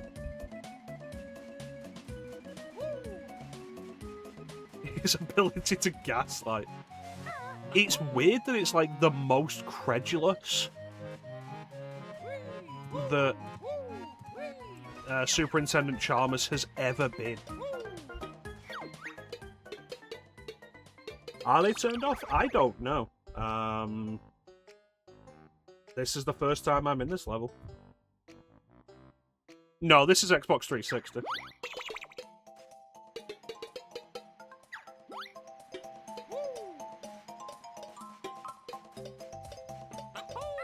I'm playing this on my Xbox. There's my Xbox.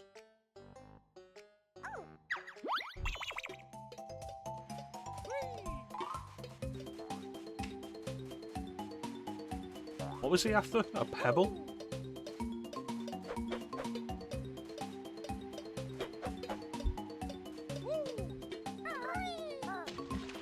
This is my Xbox. There are many like it, but this one is mine. There you go.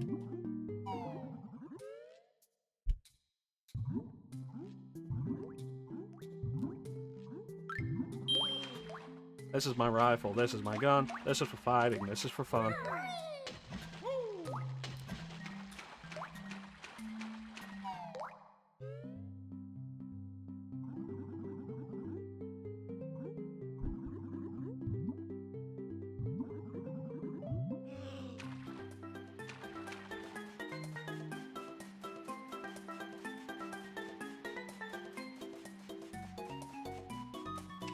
Apple. Oh, I never did figure out what we're doing with the big boy over there. But yeah, 22 Short Tales About Springfield, I think, is such a good... Like, it's such a good example of why classic Simpsons was so good.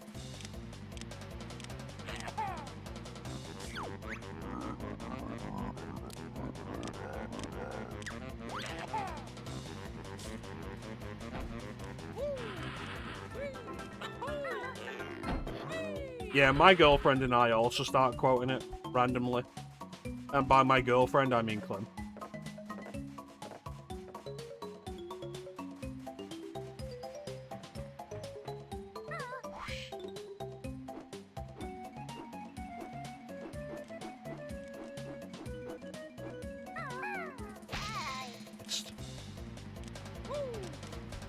No, I don't subscribe to that kind of thing.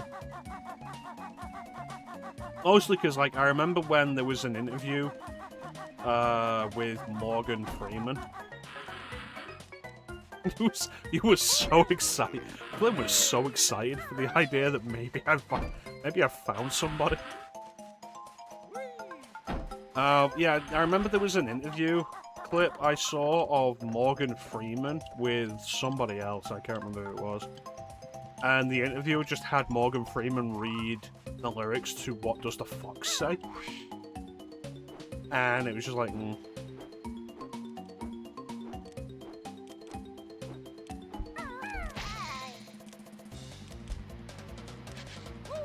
So, like, ever since that, I'm just like, yeah, this kind of thing just doesn't interest me.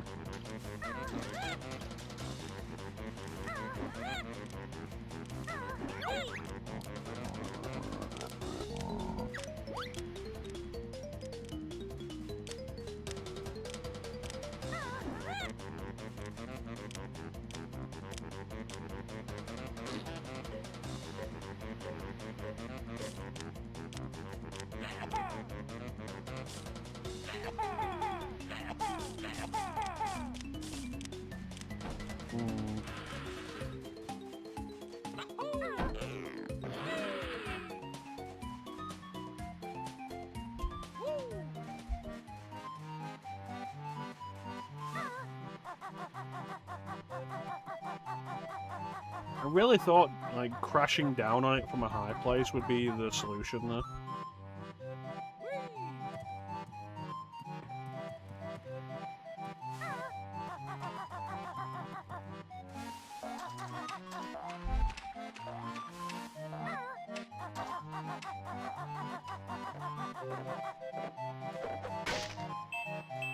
Yeah, classic Simpsons. I think classic Simpsons is ingrained in our heads for, like, a combination of several reasons. Like, one, it is so very quotable.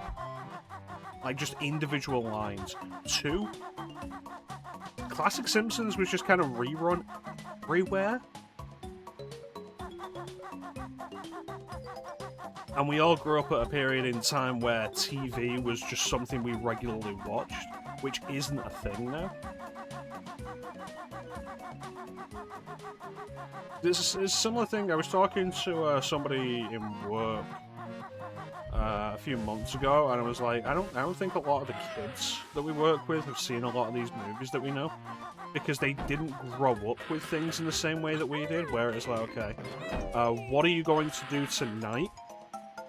You're just going to watch TV. You're going to watch whatever movie is on TV. And now it's like, we're going to watch this on Netflix. You're choosing what to watch, whereas we grew up with a thing of, like, you were either going to watch whatever movies you had, or you were going to watch whatever was on TV. And I think it's the same thing with The Simpsons. Like, we watched it because we liked it. I remember very specifically, it was one of those shows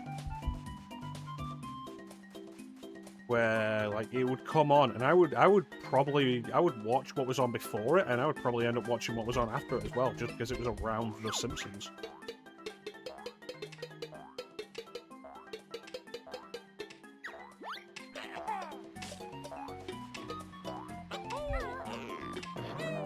Yeah, it's Pinky in the Brain, I know what it is.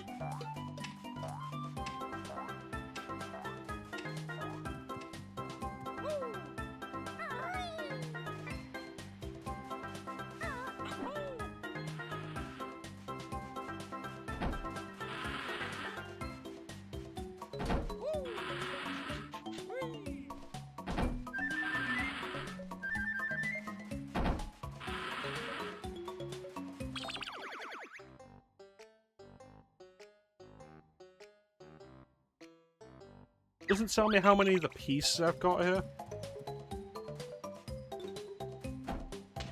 Those are supposed to be, I'm pretty sure, Kazooie's feet.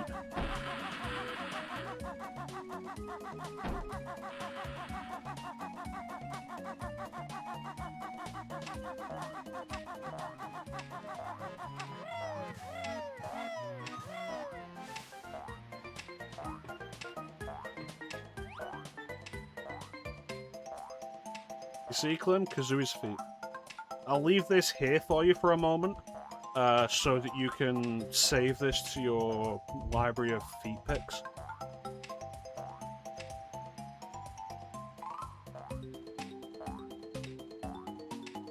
There you go. Yeah, but like we saw so many of those Simpsons episodes when we were younger because they did the reruns so many times. And like it was always something just reliably entertaining to watch. There's a very similar thing with like early Family Guy where you can probably reference a lot of that because early Family Guy was also like quite good and would be rerun quite a bit.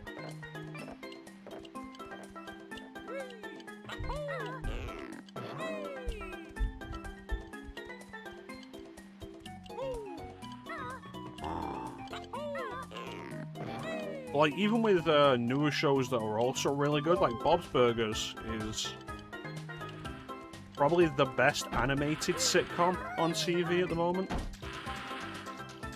Could not quote you anything from Bob's Burgers. Why? Because I don't watch TV anymore. I don't watch stuff on TV.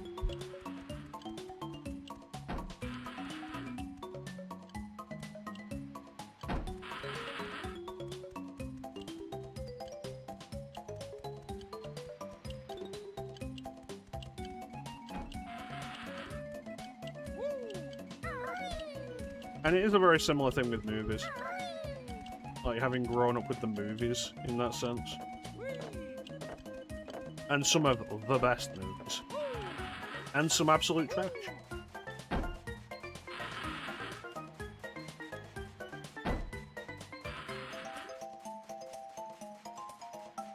It's part of the reason why I like the idea of doing, like, Mecha's Mystery Cinema as a concept for a little while.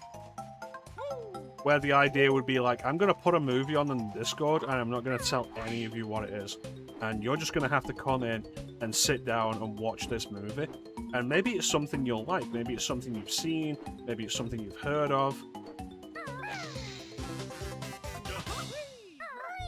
Maybe it's something you've never heard of but will fall in love with. Just like the old days. Maybe it's Highlander again. Maybe it's Mortal Kombat again. Maybe it's Mortal Kombat again. We'll just have to watch to find out. Maybe it's every James Bond movie.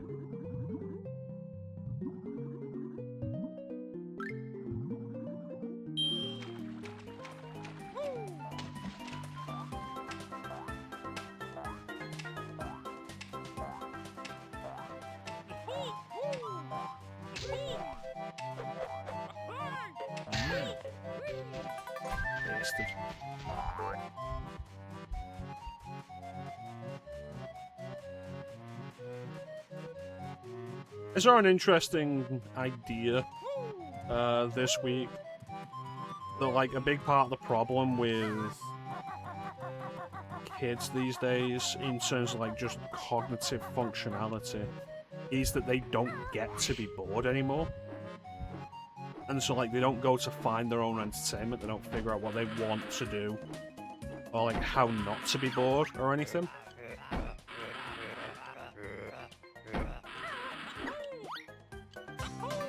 So they don't do stuff like, they don't go and watch a movie, they don't go and draw, or write, or read.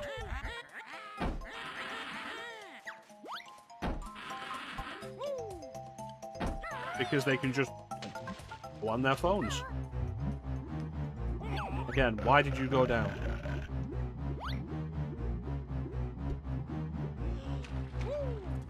And it's definitely not a problem exclusive to kids. God knows my attention span's been shortened because of that shit. And I really need to work on that. There would definitely be, like, real value to not having a smartphone anymore.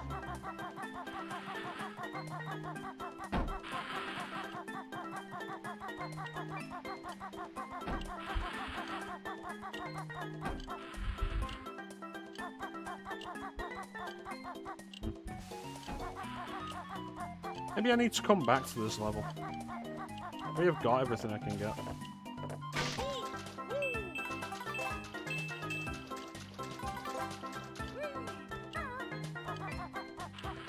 Yeah. I was in work yesterday talking with one of the kids. I think she was like 19. And she was talking about having an iPod. And I'm there like, yeah, I would probably be willing to go back to using my iPod. Because like, I still have my iPod Nano and my iPod Classic somewhere in one of my boxes. And like, I probably would be willing to go back to that if iTunes wasn't such shit.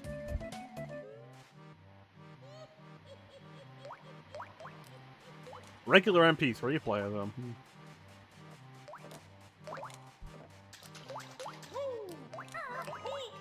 Kind of wild, though. Like, I spent years setting up stuff so I could always have something to mean that I wouldn't get bored. Like, oh, I have something I can read or play. It doesn't require any kind of online connection or anything. And now, like, none of that really even gets touched.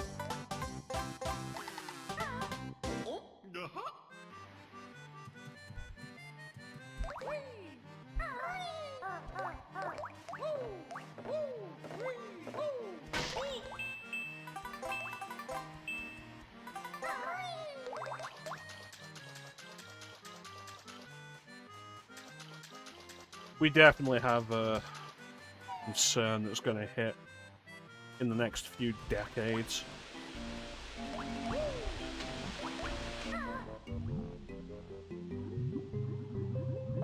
Hey, Clem, you're probably seen a bunch of this already being a teacher.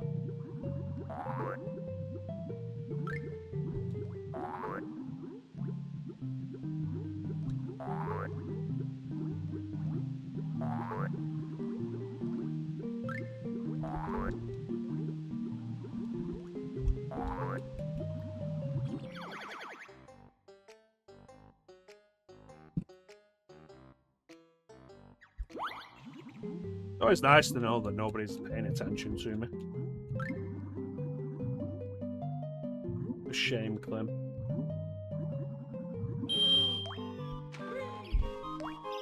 Was I here before? I don't recognize this area.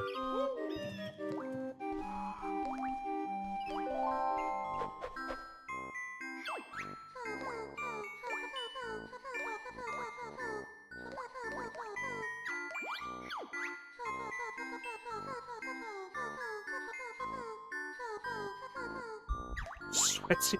This sounds like most of this cannot possibly be true, and you're just being a real bitch to your sister. Like a childish bitch. Nothing wrong with Grey.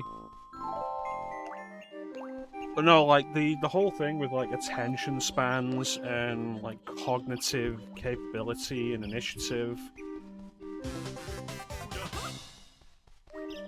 That was nice. In kids, because, like,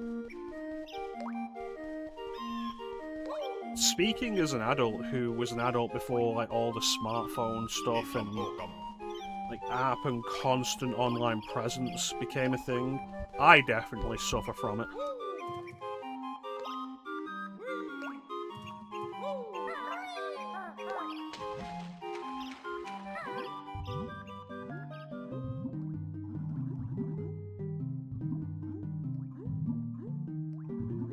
Don't get bored.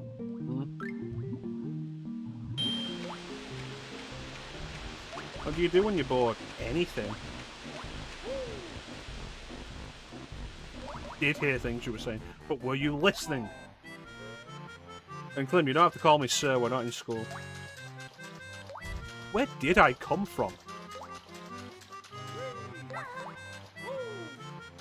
That's right, being bored is an important part of life, and we definitely spent a lot of our childhoods being bored. And as much time as I spent setting up ways for me not to be bored,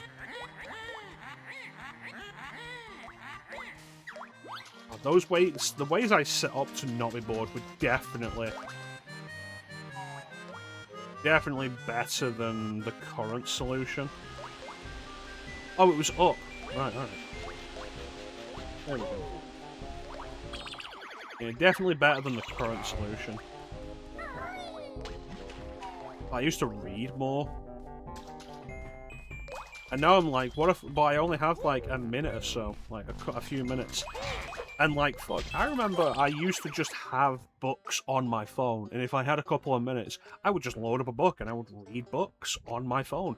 It's like, I've got a screen, let me use it for things I actually enjoy. Now it's like, oh no, Instagram. Fucking ugh.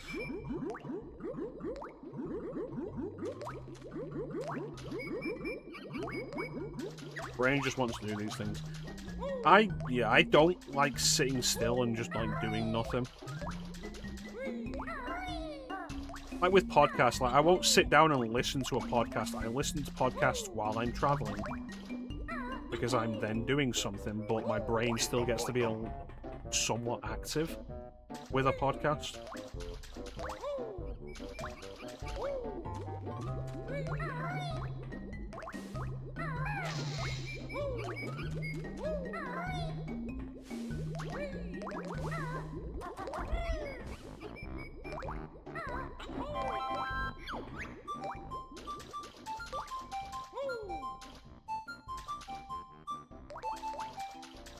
Alright.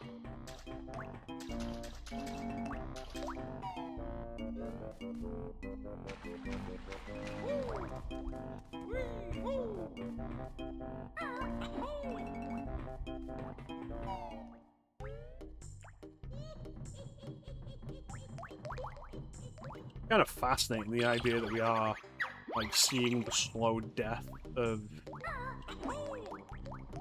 mankind.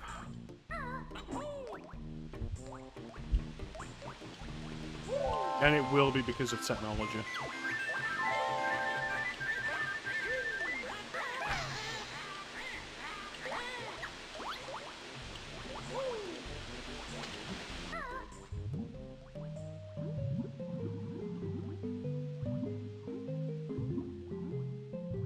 Go out into the real world, do real things. Learn, gain initiative, gain a willingness to do new things.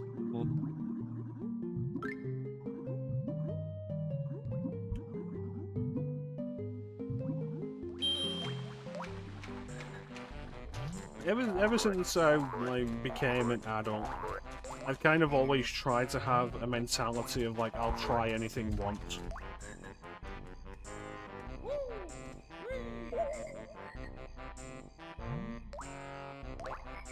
That's a lot. Am I missing something? Am I missing another stage? Because like trying new things is always important, rather than just doing the same thing and stagnating.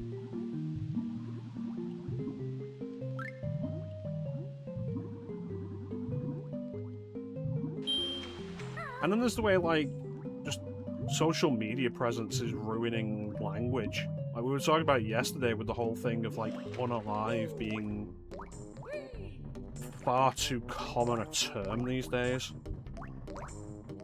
Which comes from not wanting to get pushed down the algorithm by saying something that is considered advertiser unfriendly, like dying or death. Unalive. And it's like, fuck off.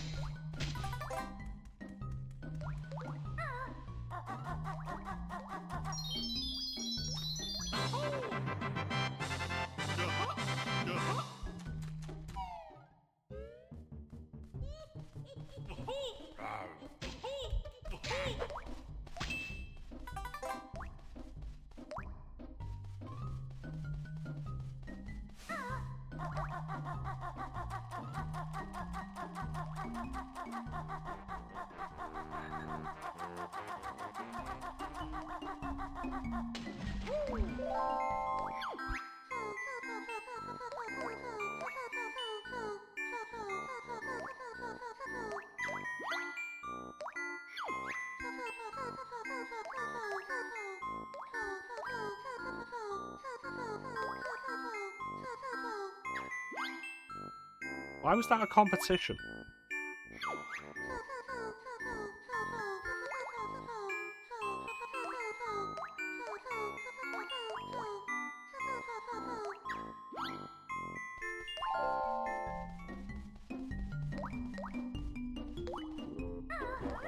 Yeah, I think, like, if the internet just died, like, if the internet died tomorrow, it would be tragic, and it'd be like, okay, I hope the friends that I made online are okay, and I'll probably never know if they truly are.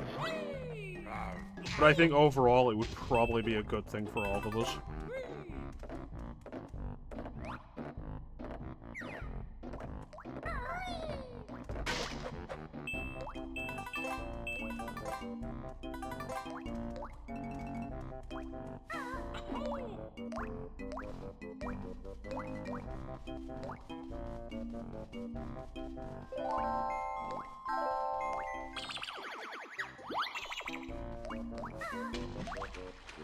Sliding like I'm gonna do the long jump.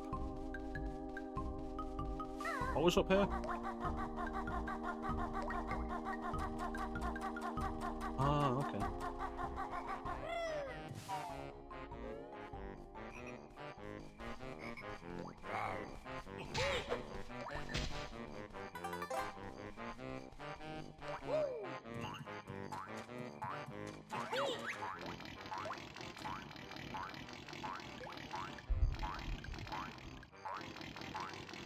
Okay. So I've definitely skipped stuff, which I expect to be the case.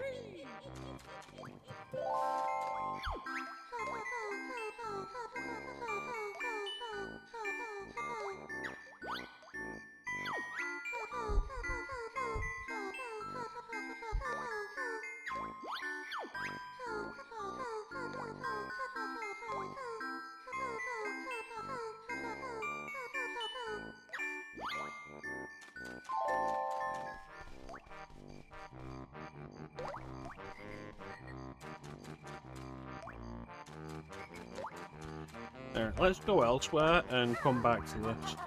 I was concerned because that painting we found had a lot of pieces missing. I was like, have we missed a painting where we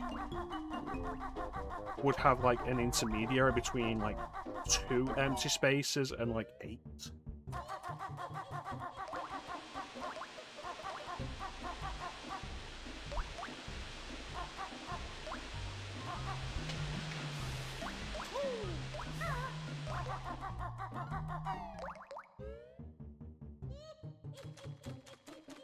Oh yeah, there was that one.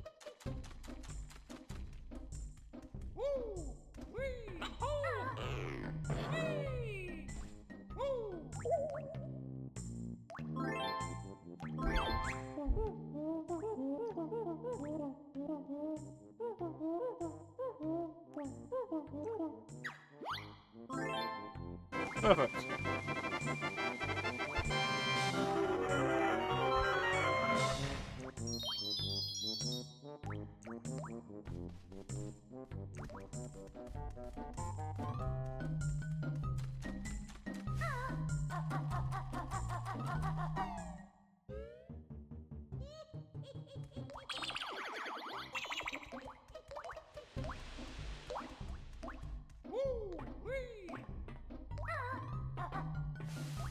Uh,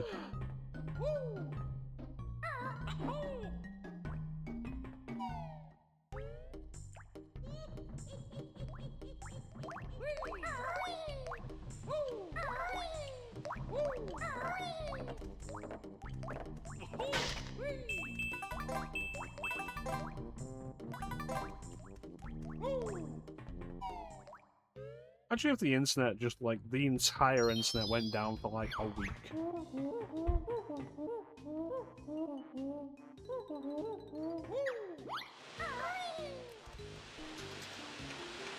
Imagine how the world would end up responding to that. A week, a month. It happened for a month.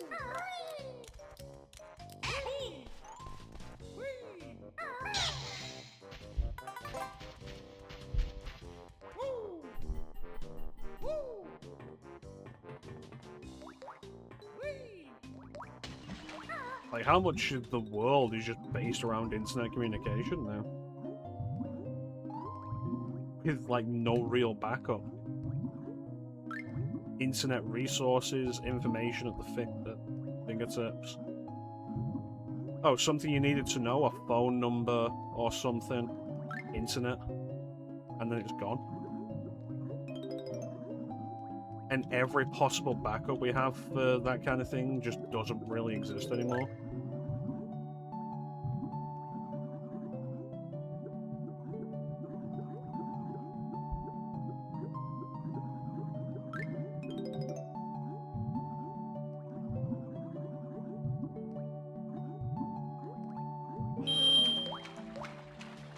That's a separate area, so let's finish exploring this area.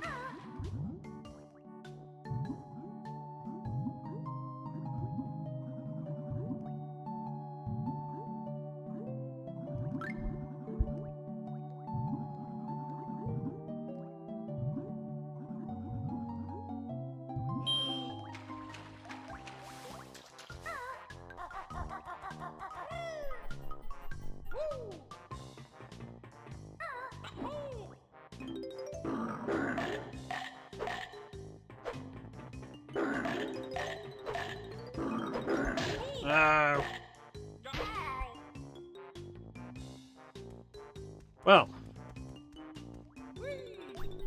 Stuff.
Everything around this area? I think so. Alright.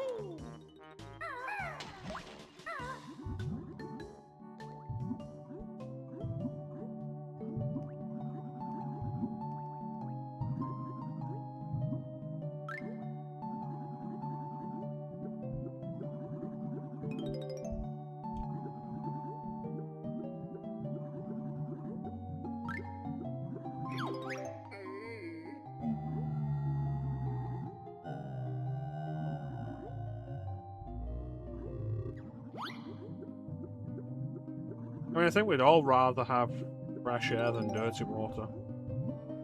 Dirty water.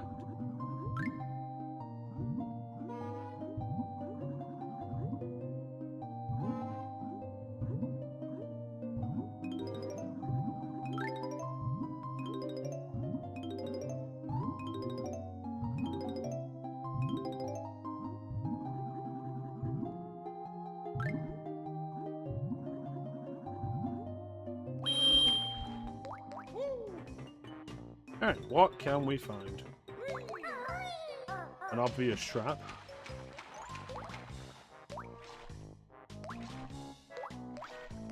That doesn't look pleasant.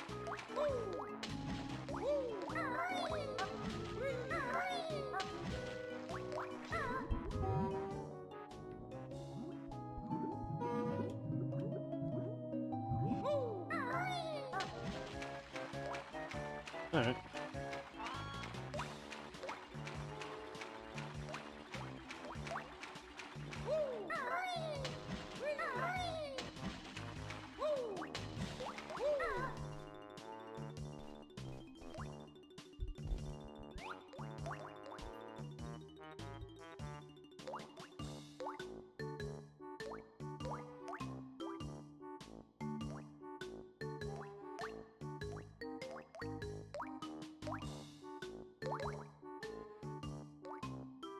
Guess over there might be the place to start.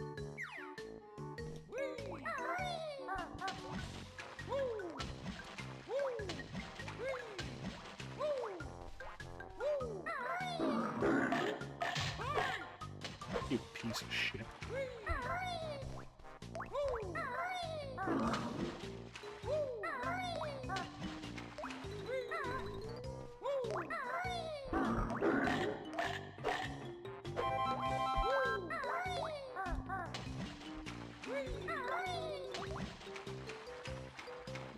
Looks like there's quite a few entrances down there.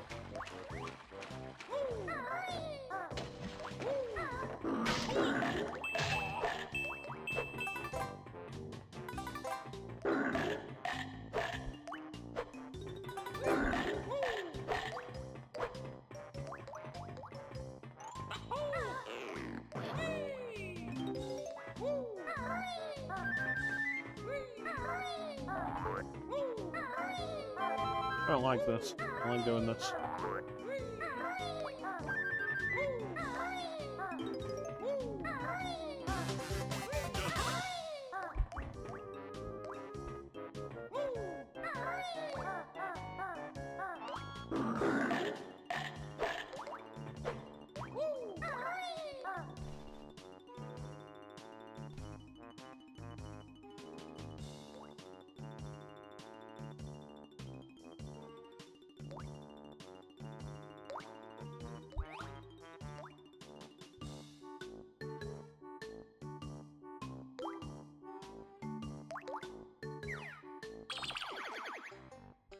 Well, we have another ad coming up. So I think we're going to run this ad, and then we'll come back and try and figure out the rest of... what do they call this? Clanker's Cavern? Catch you fuckers at a bad time? So we'll be right back.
And we're back.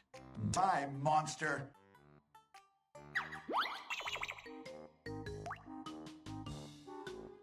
Let's check out some of these other tunnels.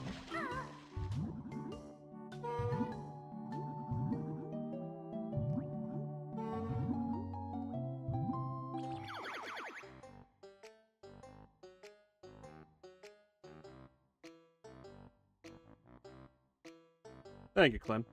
Have a sound alert.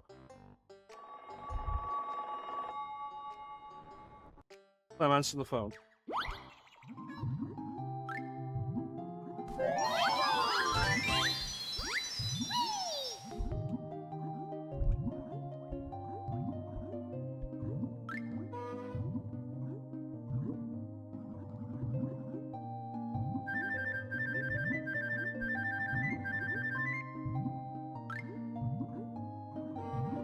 Kind of wild to me how like jam-packed these levels have been of stuff.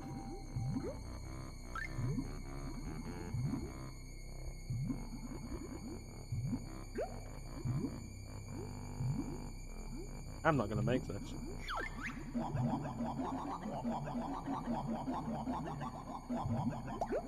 I'd love to. I can't see you.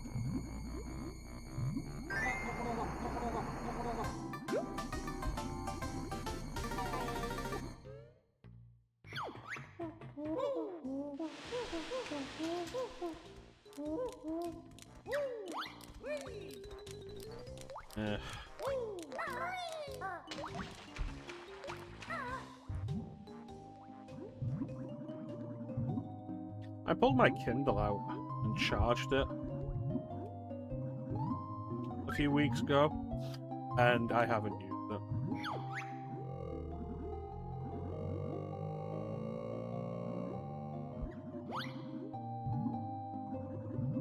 So I was like, I'd like to stop listening to audiobooks and go back to just reading again.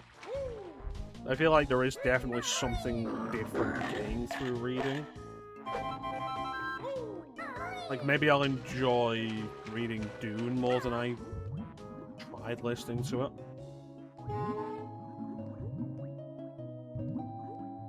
And, like, the Kindle's just sat there.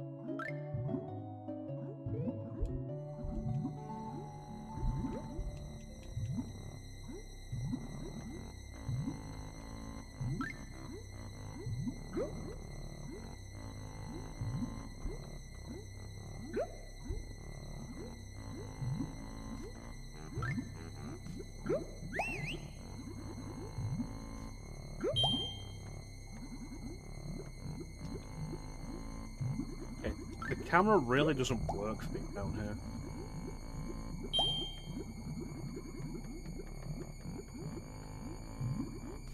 Also, what's this horror tone in the background?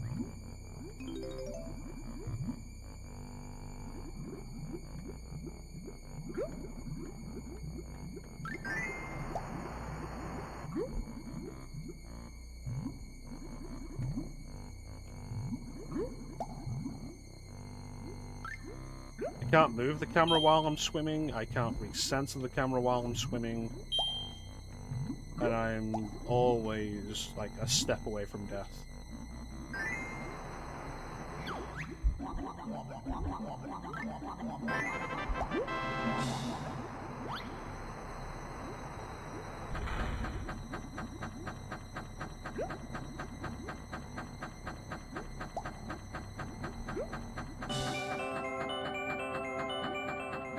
Alright.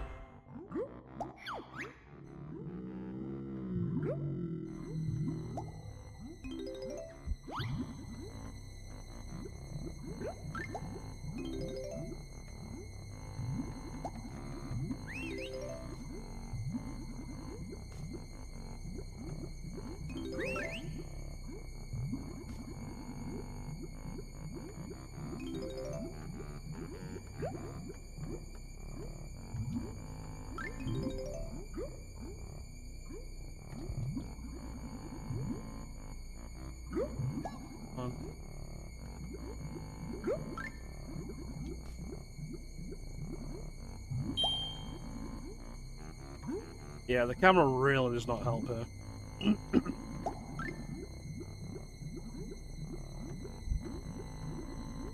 Where's the fish gone?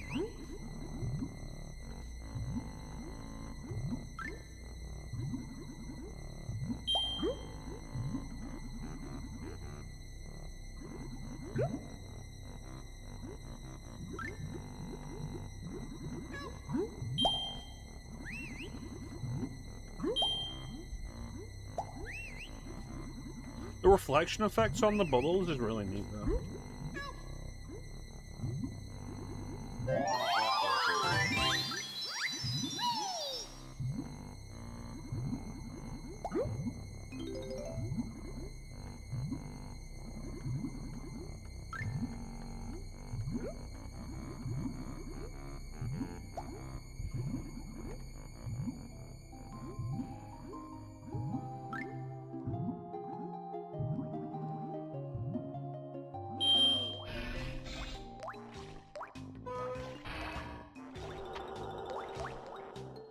Maybe I should put books on my phone again.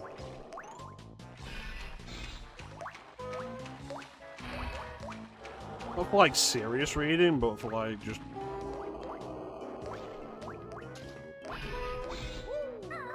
doing something other than going through Instagram.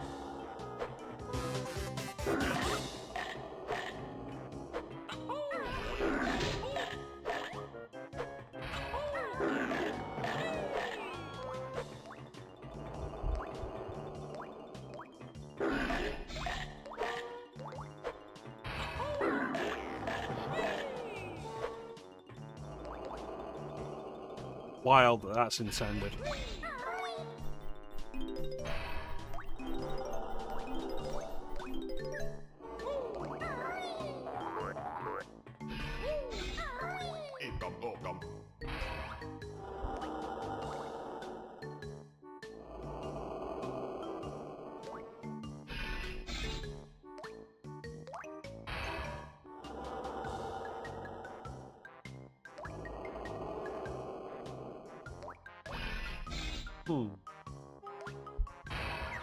There it is.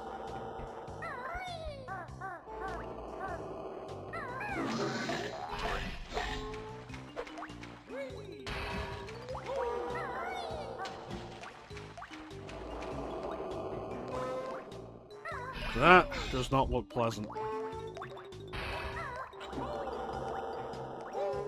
Swimming in this water probably isn't helping, it's probably infected.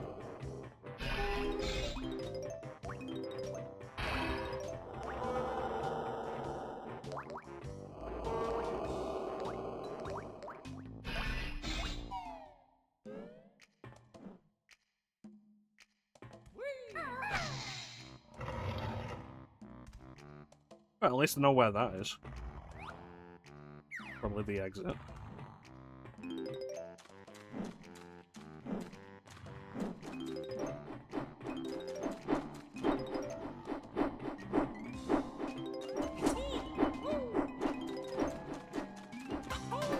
Excellent.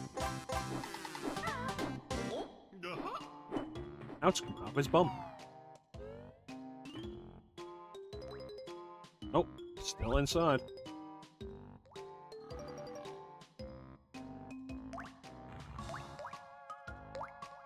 Horrifying.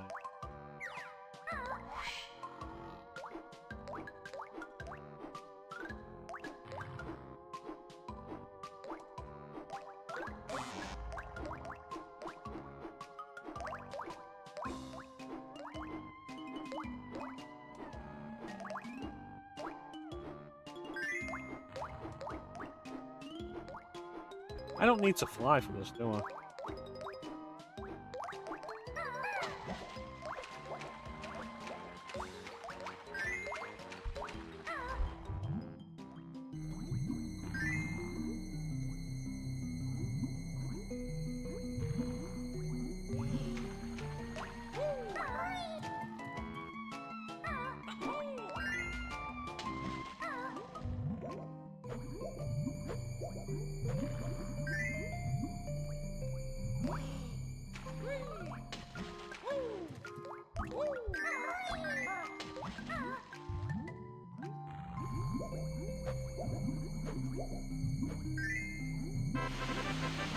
Just in time.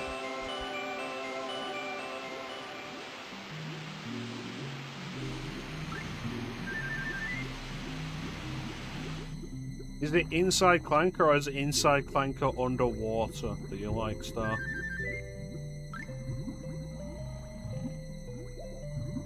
This outright horror theme.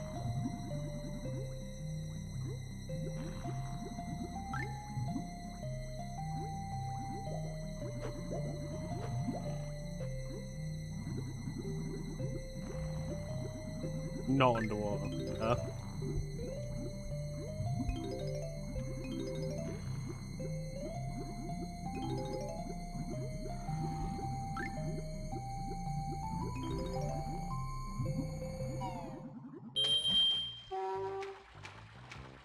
See, I thought that would probably take me out, but I was also about to drown. So I was like, well, we definitely need to get out. I wouldn't have made it back. Oh, we can go back in. Amazing. I was not expecting that.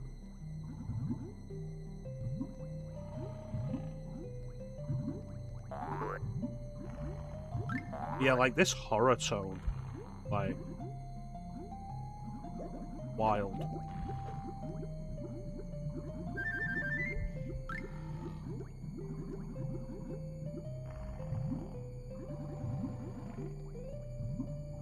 Like, even at the minute, while it's like, a lot quieter in the background.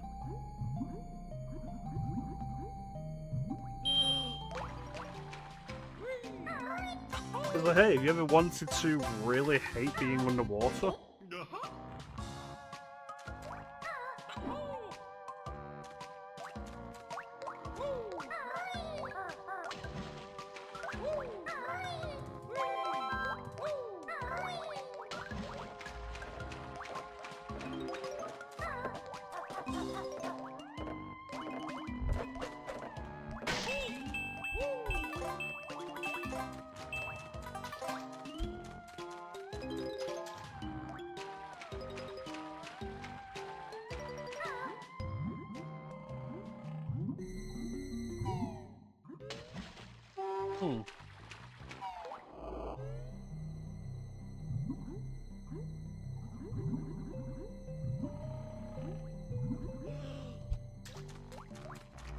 I'm genuinely really impressed by like how detailed and in-depth these levels are.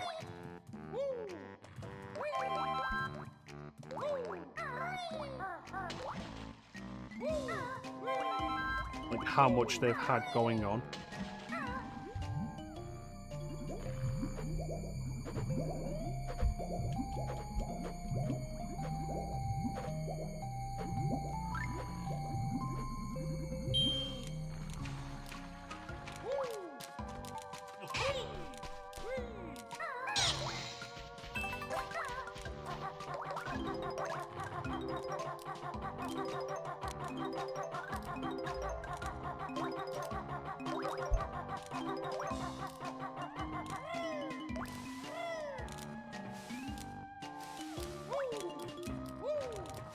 All these different pathways.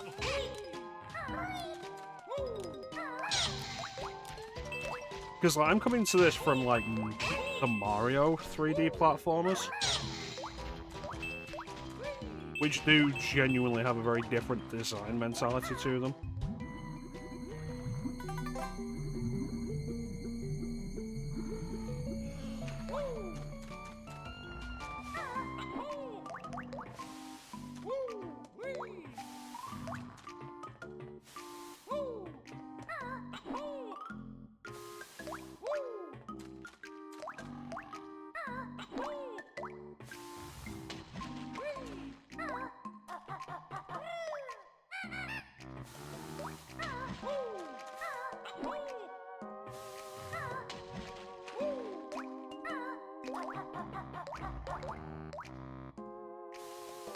I don't know how I'm getting that one.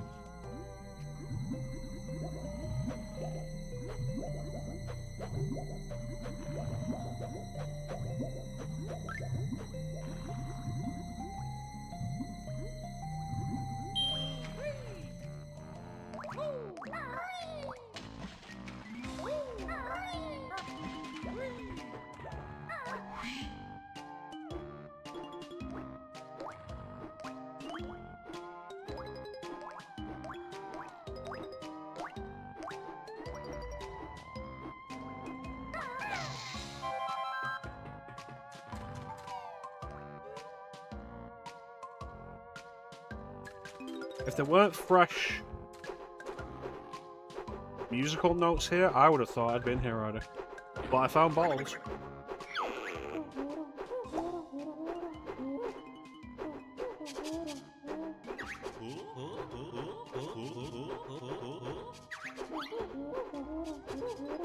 Does it make me invulnerable? Sure does. Does it make Kazooie invulnerable? Absolutely not.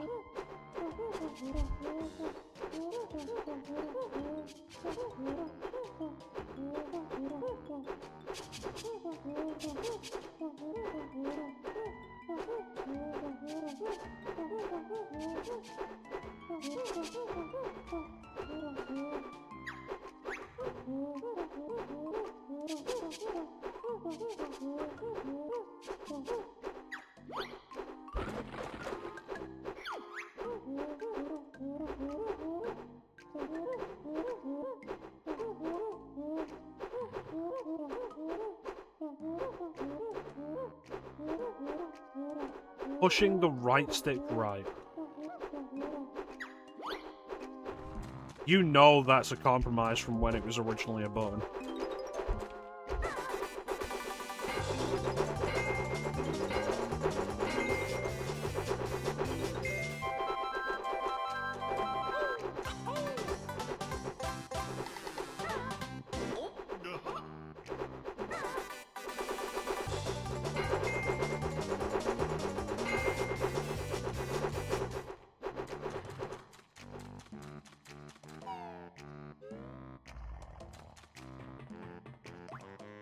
Alright, let's check out that tunnel that I ignored.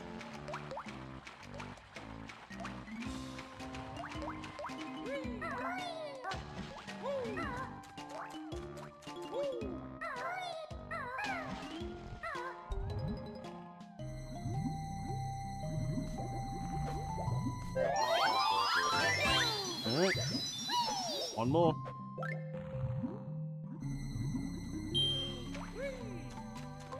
The invulnerability not being context sensitive is also quite nice, considering the high jump and the fly require the buttons.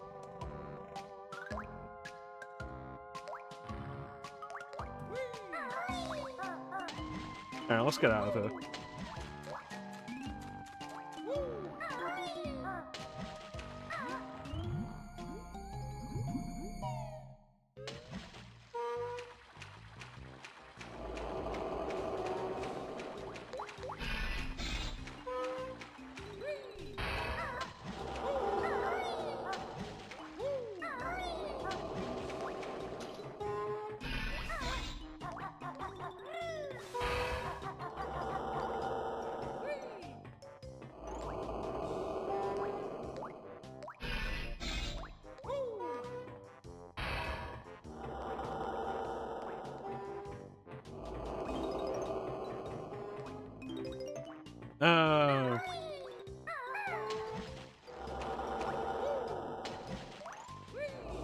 Thanks, Blanca.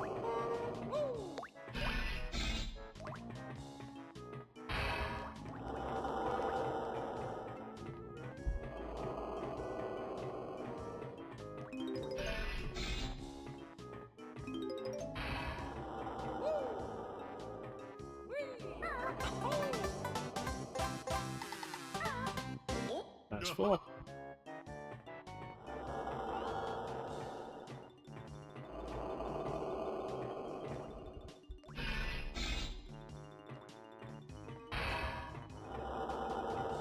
How to get that one over there?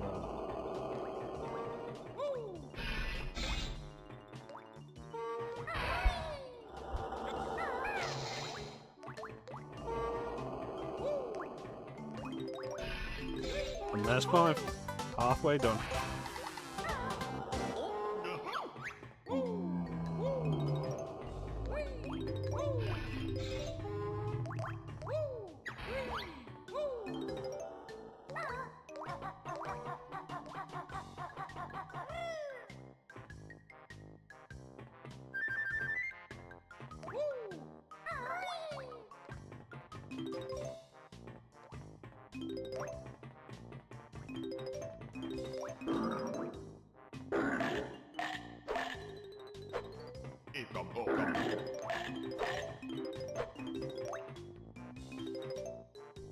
I wonder.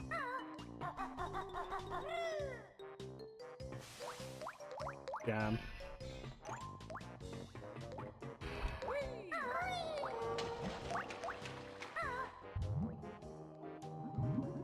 Blanca's teeth, you say?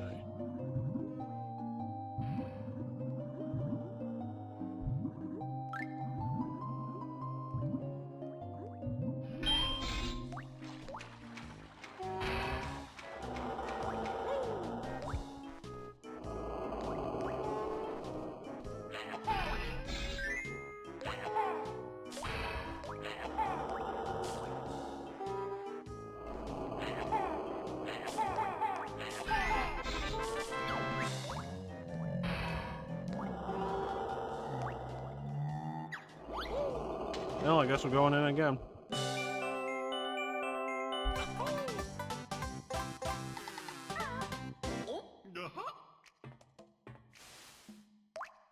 Ah. So this was the mouth. I guess that makes sense.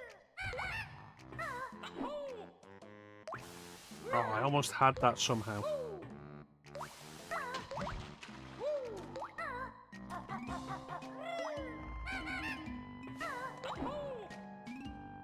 What is the depth on that?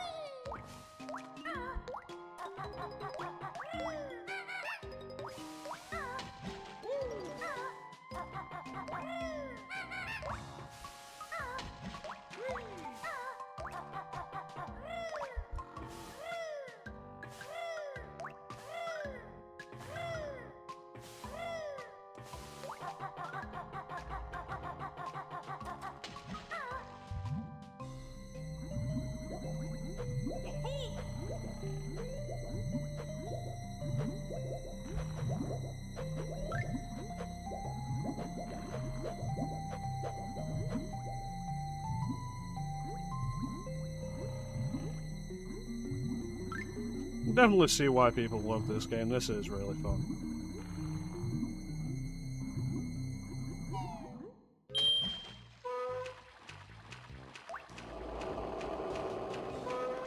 Alright, so I've solved the problem on that side. Probably a problem on this side as well. There we go. And that should get me the Mumbo token.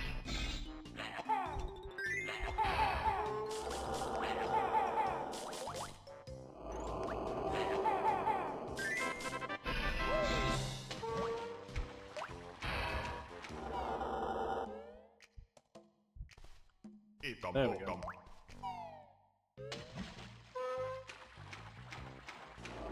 I guess that's Clanker taken care of.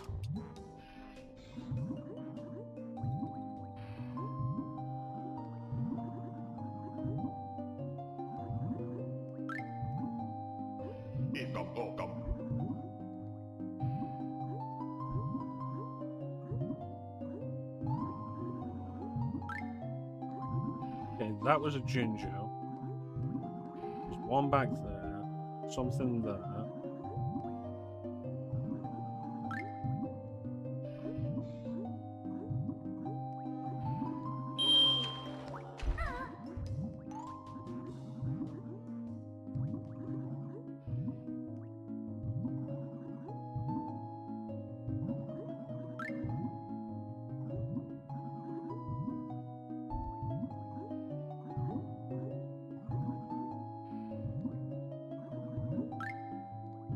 Oh, cool.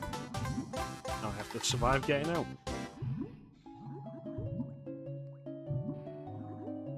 With what are essentially reverse controls, because the camera won't turn around.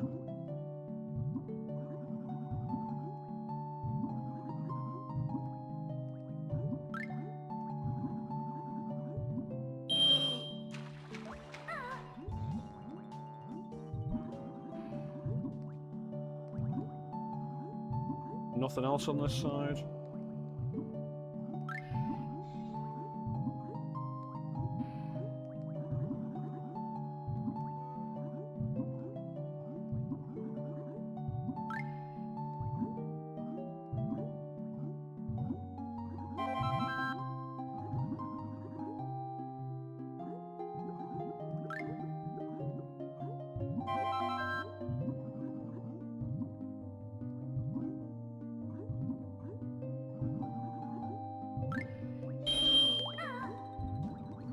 I do appreciate an air meter that refills basically instantly.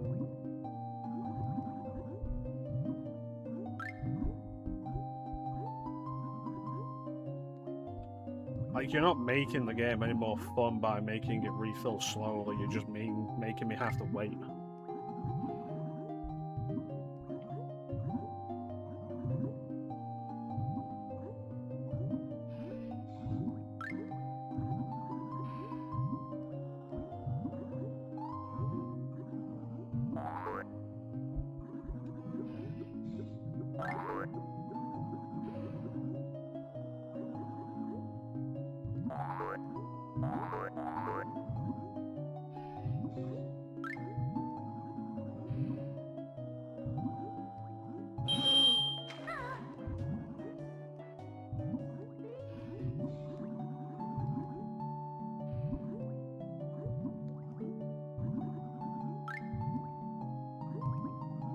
What's in here?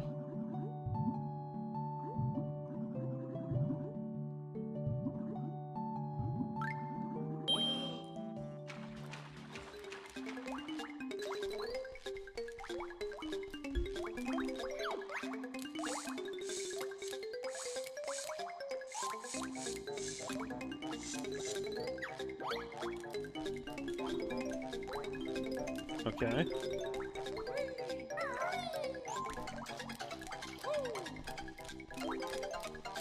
Well, you guys chose aggression.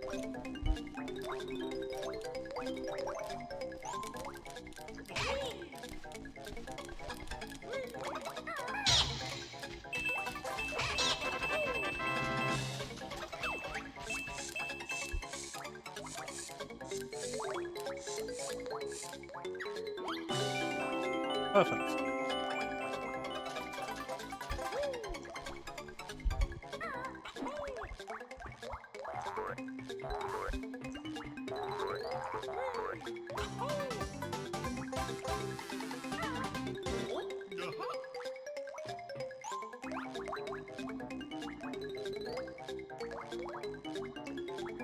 Where's the light coming from?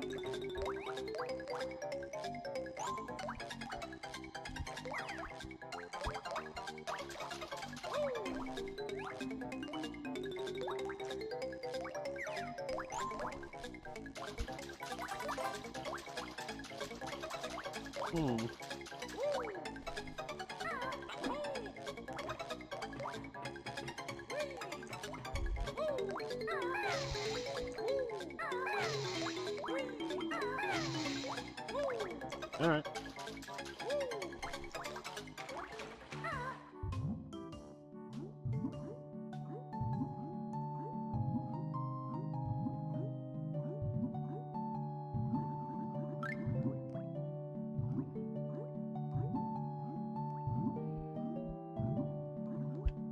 Where am I after going?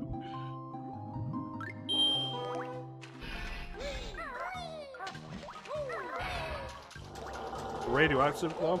I think the thing in the, I think it might not be light coming from the ceiling, I think it might be light coming from whatever that box is.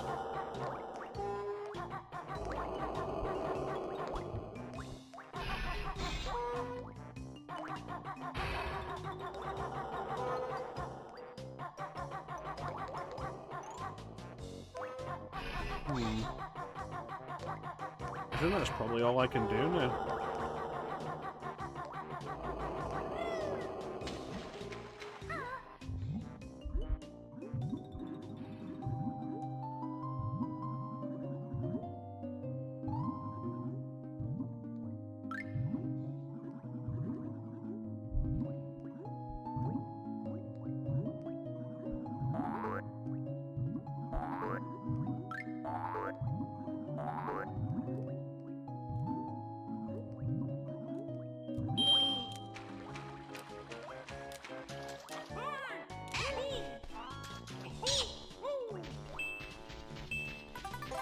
Yeah, I don't think there was anything else up above.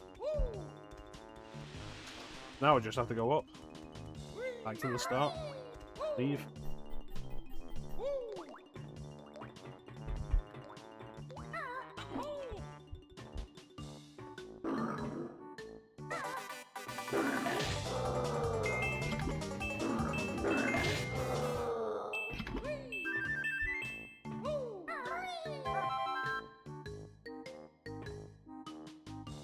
Fascinating that that killed them.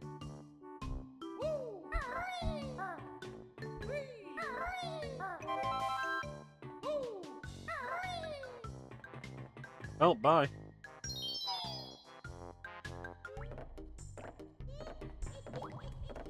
And I unlocked something with the Gruntilda face.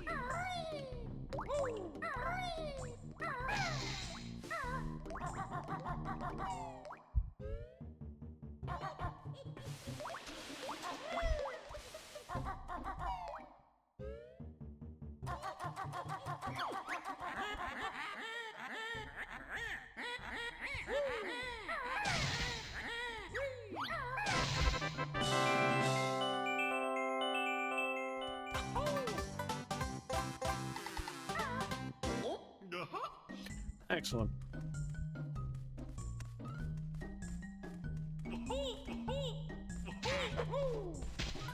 I think with that we'll call it for today.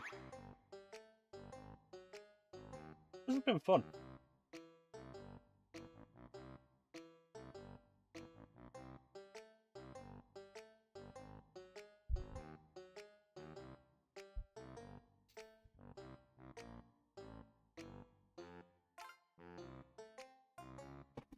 I can definitely see myself getting more into 3D platformers again with stuff like this. This is probably an outlier. Like, just genuinely a lot of fun. The level design, like I say, I'm very surprised at how dense the level design is. I've heard it somewhat being a criticism of Banjo-Tooie that the levels are probably too big. Which I could understand. We'll see how we go. God knows when I'd actually play Banjo-Tooie. But anyway, it is time for us to call it. I want to thank everyone for joining the stream. I always really appreciate the support. Big special thank you to everybody in the chat. Chat is always the best part of the stream. We had Clem, we had Anton Miller for the follow, Flame, Star, Sponk, Teak popped in briefly, Panda. Thanks so much for joining me and keeping company. Chat is always the best part of the stream.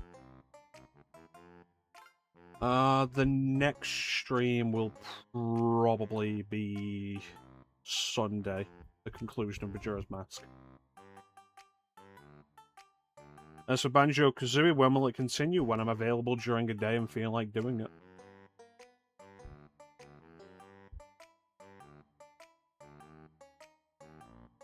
Which is why I'm leaving off here, specifically, because this way we're not currently in the middle of something that I'll have to remember. We can just come back in and go to something.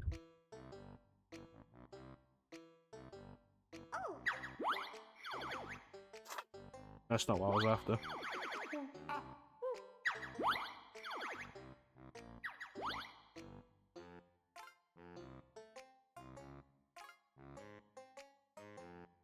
Right, so if I do forget anything, it will tell me to do it all.